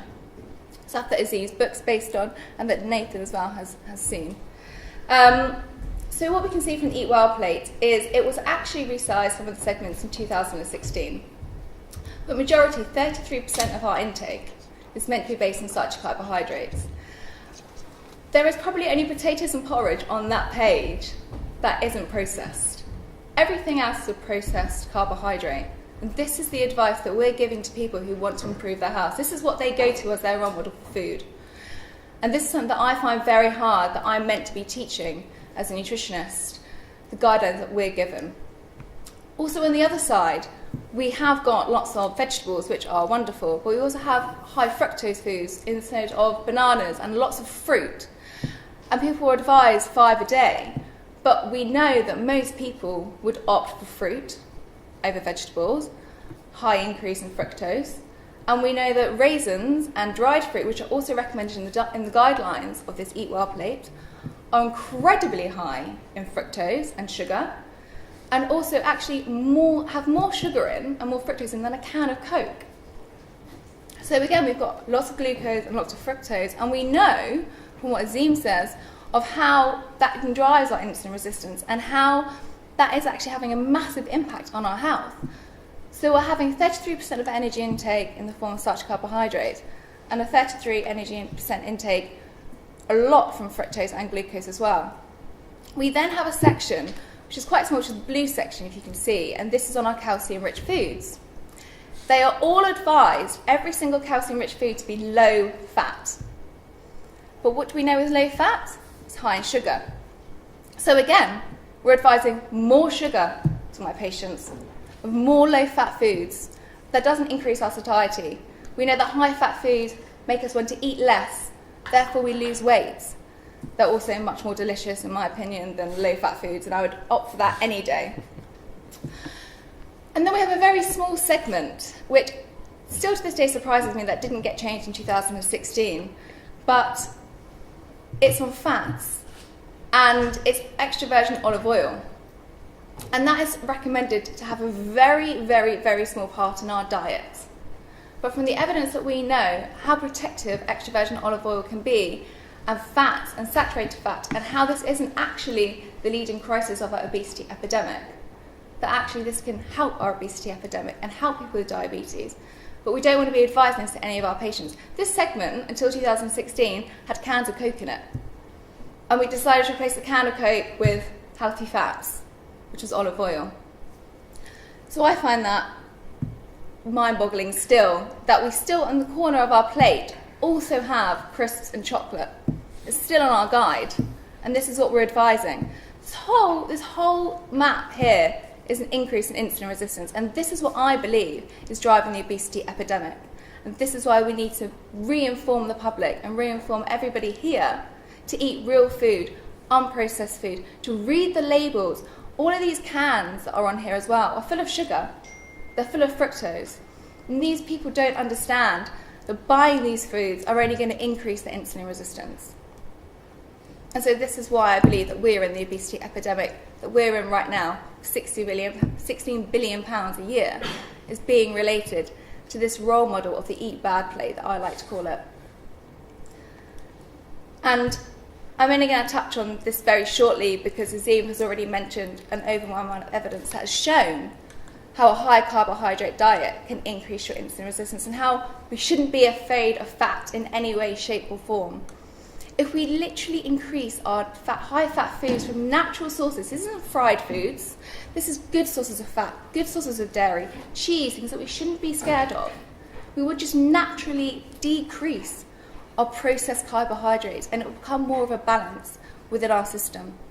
The Pure study, which is 18 countries, found that a higher carbohydrate diet was increased to a total risk of mortality. Not just cardiovascular disease, but a total mortality risk. And they found that a high-fat diet was associated with a lower mortality risk. And this wasn't just for normal fats. This is every single fat, your polyunsaturated, your saturated fat that we're all scared of. It was shown to have a reduced mortality. And the pre-med trial, which actually looked at a primary prevention for cardiovascular disease, found that a high-fat diet had a 30% more improvement over a low-fat. So surely we can see here that the evidence says that we shouldn't be afraid of fats and that we're eating too many processed carbohydrates, which is making our obesity epidemic, especially our type 2 epidemic of diabetes, even worse today. And the message that I want you all to take home is to not be scared of real food, to eat real food, to look at all your labels, to be really aware, because what marketing is very, very clever to do is misguide you down the wrong path. And that's what the Eat Well plate is currently doing. Thank you very much.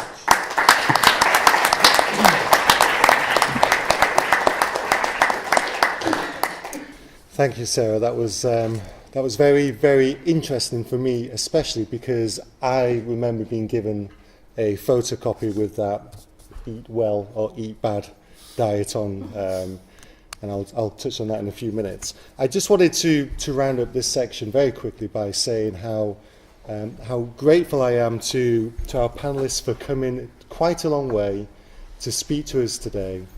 And I hope that the people who have been watching this from home, and the rest of you as well, will take this opportunity to pass on the link to this and ask your friends also to pass on the link to the live stream so that they can, through the internet virally, we can reach that 1 million mark, because I believe that we can do that. Now, I was told by my nurse that my doctor wanted me to go onto statins because my cholesterol was slightly high.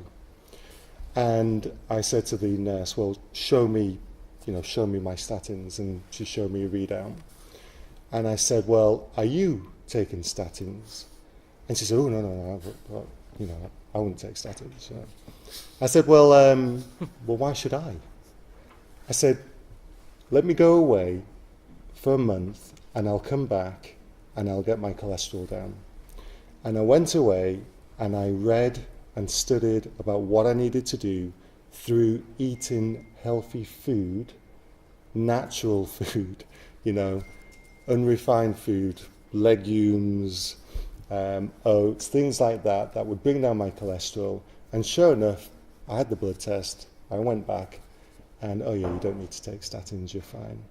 And it just showed me that, why didn't the doctor tell me to do that? Or the nurse? Why didn't they say your cholesterol is high, go away and eat healthy, and this is what you should be eating? And so I have a question for Sarah, is basically, I believe strongly it is possible through nutrition to get ourselves healthier or healthy. What is it that is stopping the government or our doctors, our health professionals from giving the healthy plate as opposed to that bad one?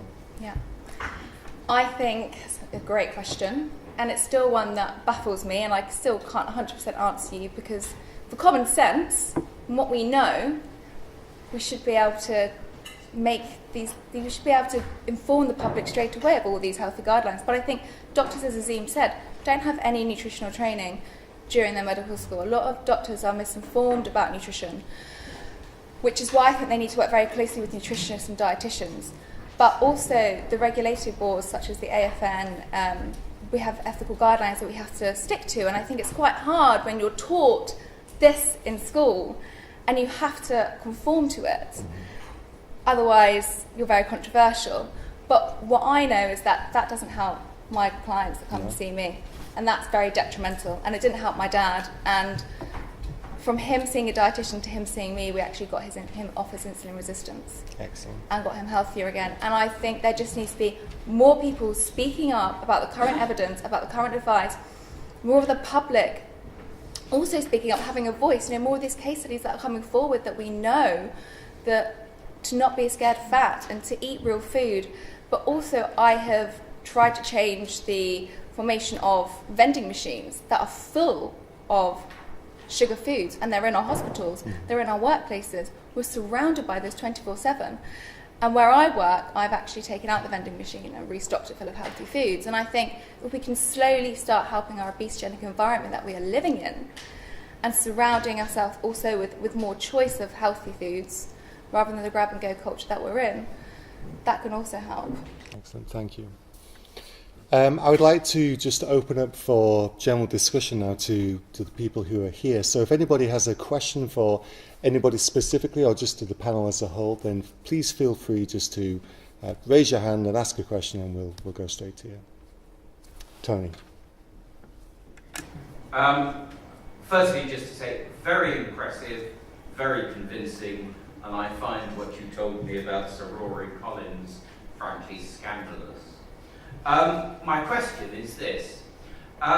You slightly remind me of those who said that cholera was waterborne, trying to undo the thinking of those who said that cholera was airborne.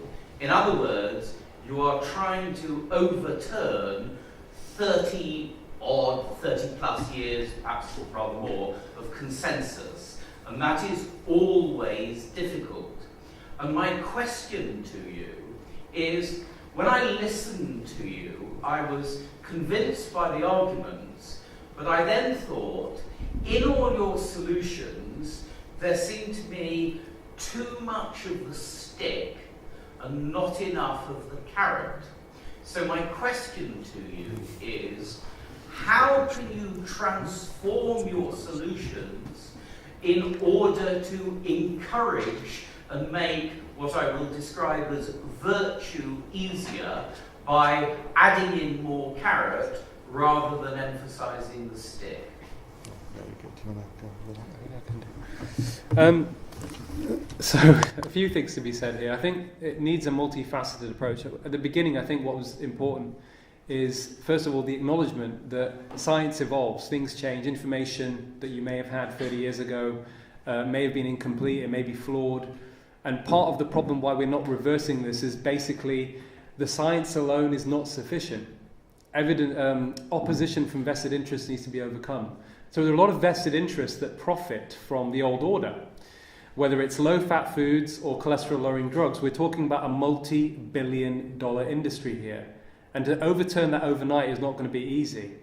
But we have a duty as doctors and as scientists to reflect the totality of evidence. So I think there's part of that as well. And there's, lots of, there are academics that have made their careers based upon something that is seen to be flawed at best. And they're in very powerful positions. And there are also many people with major conflicts of interest who are making decisions about policy and the way forward.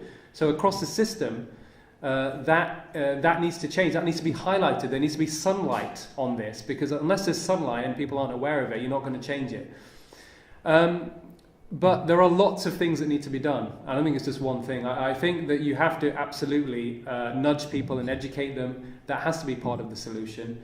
But then you've also got to make sure that the environment helps them to make those healthy choices. One of the things, several years ago, 2012 actually, I did a report for BBC Newsnight. And after I'd written a piece in The Observer about junk food in hospitals, I did a report about the Olympic Games. And I was the angry cardiologist that said we're in the middle of an obesity epidemic, and I find it obscene that our main sponsors are Coca-Cola, McDonald's, etc. But one thing that was very interesting, when we were filming, we went to near the Olympic Village, and I was with the producer, and it was a bit overcast, and he wanted to wait a few hours until it got a bit brighter before we did a filming outside. So I was in the Olympic Village, or near the Olympic Village, where we'd just spoken to a GP who said most of the people that he'd seen new cases of type 2 diabetes were related to lifestyle. And I got hungry. So I wanted to go and look for something healthy to eat. I had an idea in my mind. I knew what's healthy food. And I couldn't find anything. I was walking and walking and walking. In the end, I went into KFC and had corn on the cob. That was basically what I ate. The point I'm making is there needs to be that element of government and regulatory intervention for people that don't have access. You can't access personal responsibility. I think does that answer your question? Yes, I'm also trying to give you a message, which is that applying nudge theory, which I think you have to do with things like this, you always want to try and think through how can we incentivize virtue rather than punish vice. Okay. I'm just going to pass over to Sir Richard. Well, I'm actually a great believer in the stick. As Sir Michael Marmot, who's a famous public health doctor in the UK, said the only improvements in public health have come through legislation. Clean Air Act, seat belts, going right back to the 19th century. People don't change. So I think we have to legislate, we have to try and control the pharmaceutical companies, we have to produce a minimum unit price for alcohol, we ban cigarettes. I think otherwise it just won't happen voluntarily. But you're quite right, there is the nudge unit in the Department of Health in London, which is looking at all these things, how you nudge people. And it's very subtle, apparently. If you put a notice up in your hotel bedroom saying, it'd be very good if you reuse your towels, and it'll help the environment. That doesn't work as well as saying a notice saying many people don't reuse their towels. It's as subtle as that. And they do the studies of that. Or a notice saying don't walk on the grass doesn't work as well as saying many people don't walk on the grass.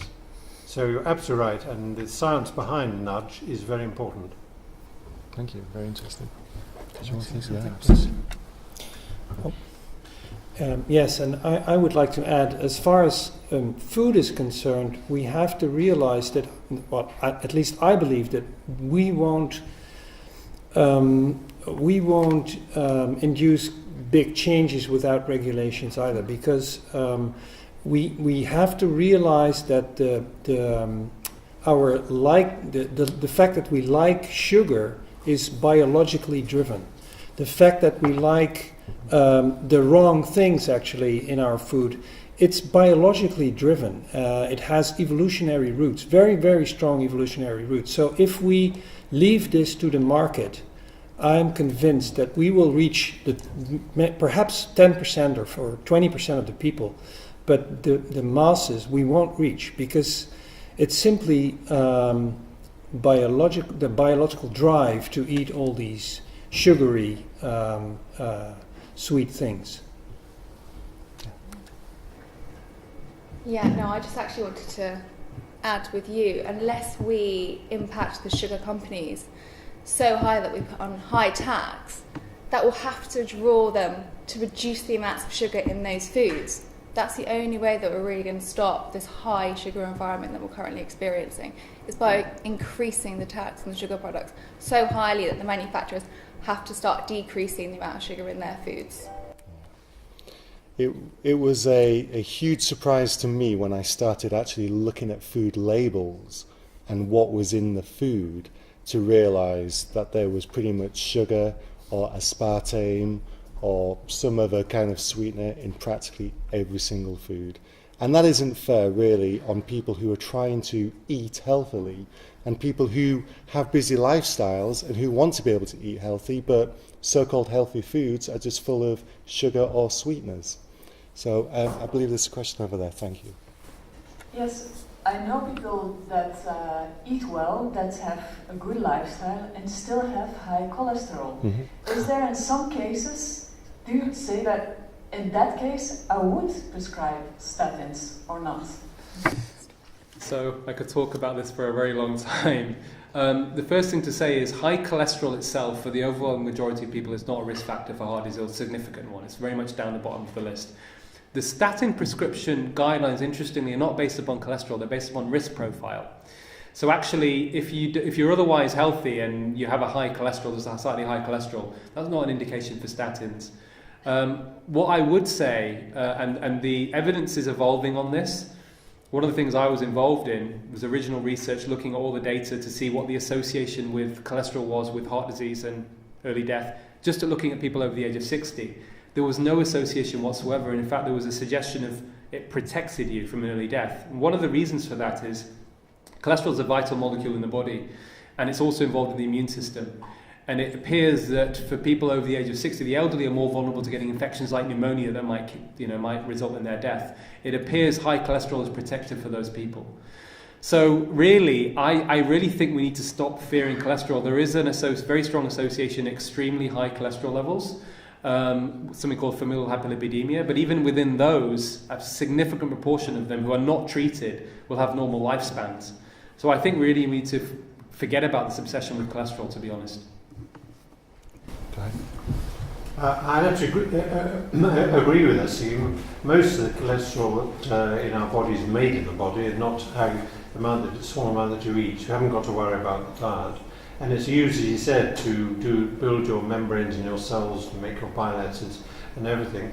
And the amount in the blood depends very much on whether the liver clears at a different rate compared to other people. Unfortunately, it's a very simple hypothesis. There's cholesterol in the plaques inside your blood vessels, cholesterol in your blood. It must be really very bad. It's much more complex than that. And unfortunately, as Aseem has shown, it's a proxy. People thought that it meant cardiovascular cholesterol, but it probably doesn't. It's been a false herring, really. Okay, yes, thank you. Okay, my name is EFDD. Just want to thank the panel. I just want to quickly pick up, if I may, on this theme of a sugar tax or sort of a soda tax. Because one of the issues that I think you may have with the soda tax is if people find the soda is too expensive, wouldn't they just shift to another high sugar option if the sodas are too expensive? I'm just curious what the panel think about the sugar taxes if they're introduced through our legislation. Presumably people may just say, well, an unintended consequence of the legislation is that they just look for sugar in another source from something that isn't socially taxed. I'll just answer briefly from my experience of this, and then I'll pass on to the panel. But I think the soda industry were given quite a bit of notice that this was going to be happening. And so you'll find that a lot of the drinks companies have changed the formulas of their drinks and reduced the amount of sugar within the drinks already before the tax kicked in. So there is an element of how, that's evidence of how the tax has actually changed the big food industry and what they were doing. You know, they were never going to change that formula and reduce the amount of sugar until suddenly the customers were going to have to start paying more tax for it. But if there's anybody in the panel, yeah? Sorry, do you want to go first? Go ahead. No, you're absolutely right. There is a worry about this. The same way that some people argued against stopping smoking because it affected the people, the poorer people who smoked. One of the ministers in the UK said, perfectly logical argument, if you produce a minimum unit price for alcohol, it affects people at the poor end who are drinking far too much and very heavily and lying on the streets. The evidence we have so far worldwide is when they've done that elsewhere, as in Mexico, it did reduce the amount of sugar that was taken in. So although you're quite right, it's a loose sort of way of doing it. Nevertheless, the evidence at the moment is that it will have an effect. Yeah. It's probably because soda is a particularly easy way to pour in lots and lots of sugar. I mean, it's that's probably the reason why it works. But I totally agree with you that you run the risk that people start eating other things. Anybody else? No? Yes, a question over there. Hi. Just a quick question, really. It's just a general health question. I've done a couple of medium-term fasts, and I just wanted to get your thoughts and your expertise on intermittent fasting or maybe 5-day fasting or anything longer. The 5-2 diet. What are your thoughts on that? Is the health benefits? Because I'm having an experience myself and just doing a bit of research, just wanted to get your thoughts as well. Yeah.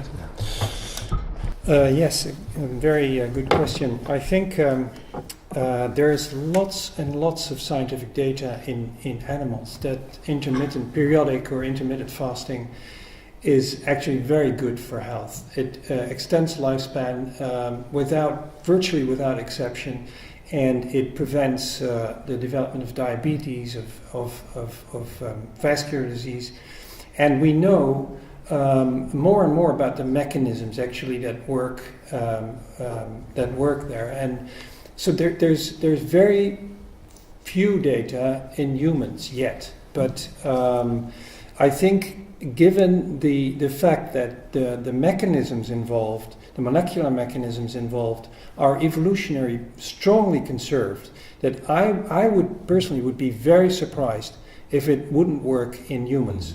In fact, we're going to do a study in patients with type 2 diabetes where we have them modified fast for 5 days a month during 1 year, and we expect to see really profound metabolic changes. As to summarize, I really think that this is a very promising approach to improve health for many people. Yeah. Yeah, the Newcastle diet in I think it was University of Newcastle did some research into this, and they actually reversed diabetes in 10 out of 12 of the people who participated by reducing the calorie intake between 600 and 800 calories a day, something like that. Yeah. Yeah. This is quite briefly, but my knowledge of it, as well as regarding the diabetes, is for your gut microflora, and it just allows it to regenerate after 16 hours of allowing the gut to have a rest of food. It allows the natural gut microbiomes within it to flourish. So there's some good evidence regarding the gut health side of it as well, which is also quite supported at the moment, which I think, where we are currently surrounded by food all the time and we're currently grazing, it is quite nice to allow your stomach to have a 16-hour rest from time to time, once a week. Yeah. Okay, we have time for just one more question. The lady there. Hello, I would like to make a comment about cholesterol and ask a simple question. I mean, it seemed obvious for decades that the cholesterol issue could not be, it seemed obvious for decades that cholesterol was not that important because of the data from France. I mean, if cholesterol was as important as we said it was, why weren't the French dying if they all had high cholesterol? But anyway, my question to a scientific panel, I'd like to know what you think about the connection with cooking. I mean, it does seem to me that the spread of highly processed food has gone hand in hand with the decline of cooking. And we live in a society in the UK where food has been seen as trivial and the work of women and so on. And scientists and medics have in general thought it was unimportant. I wonder what you all think. Sheila, it's a great question, and I think even the understanding amongst the medical profession, I can definitely tell you that the understanding until recently, and it's growing now, of the importance of food was completely unimportant. The fact that we are serving poorly nutritious food and junk food to patients in hospital clearly shows us a complete disconnect about and a lot of these hospitals don't have fresh food on site. They bring it in, it's processed, it's in a package. So I think that there has been a lack of understanding and awareness, I mean, for general public as well. What I find, I'm not going to ask you a question back, but what I find really interesting and puzzling is when even in the UK, I'm sure, and the same in Europe and abroad, cooking programs seem to be the most popular. So people seem to like watching people cook, but they don't do it themselves. And I don't understand that. I really don't get that. Voyeurism. Yeah. I remember going to a lecture a few years ago by Sir John Krebs in the UK, and he put up a graph showing the average time spent cooking the evening meal had gone down to 10 minutes. In fact, it will be zero in a few years' time, he said. So I think it's part of societal change that they don't want to spend the time, and therefore you end up getting these very unhealthy foods because they're easy to throw into the what's it, rather than making the stews and the soups and things like that. I would suggest, but you know better than I do. Well, I think it's quite interesting what Aseem said, that you've got this sort of pornography of television programs, and I think that has put people off cooking because they think they have to produce something gourmet instead of having a lamb chop and salad. The things go hand in hand. I think the other thing to mention, just with society and the way we function at the moment as well, I think there's also, we've lost, so my understanding still, I don't know if there's French people here, but the French still value their lunch hour, and they have time where they sit down at a table and they will eat their lunch. in many other Western countries, people, I think in the UK, the average time people spend having lunch something like 12 minutes or something ridiculous like that. So I think there's something there that we need to learn and think back to our roots on. Yeah, let's go ahead. If I may just add a little. Can you use the microphone there?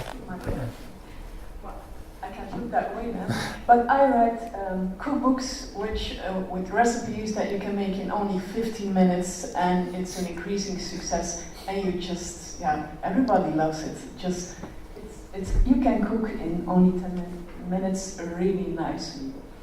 Okay? So we will change. But in the UK, it's got to be within 10 minutes, otherwise people won't do it. We'll start there. And that 10 minutes included eating it. Thank you very much to our panel. Thank you all for coming. Thank you to everybody at home who watched this on the live stream. Please remember to share it, and let's make a difference. Thank you.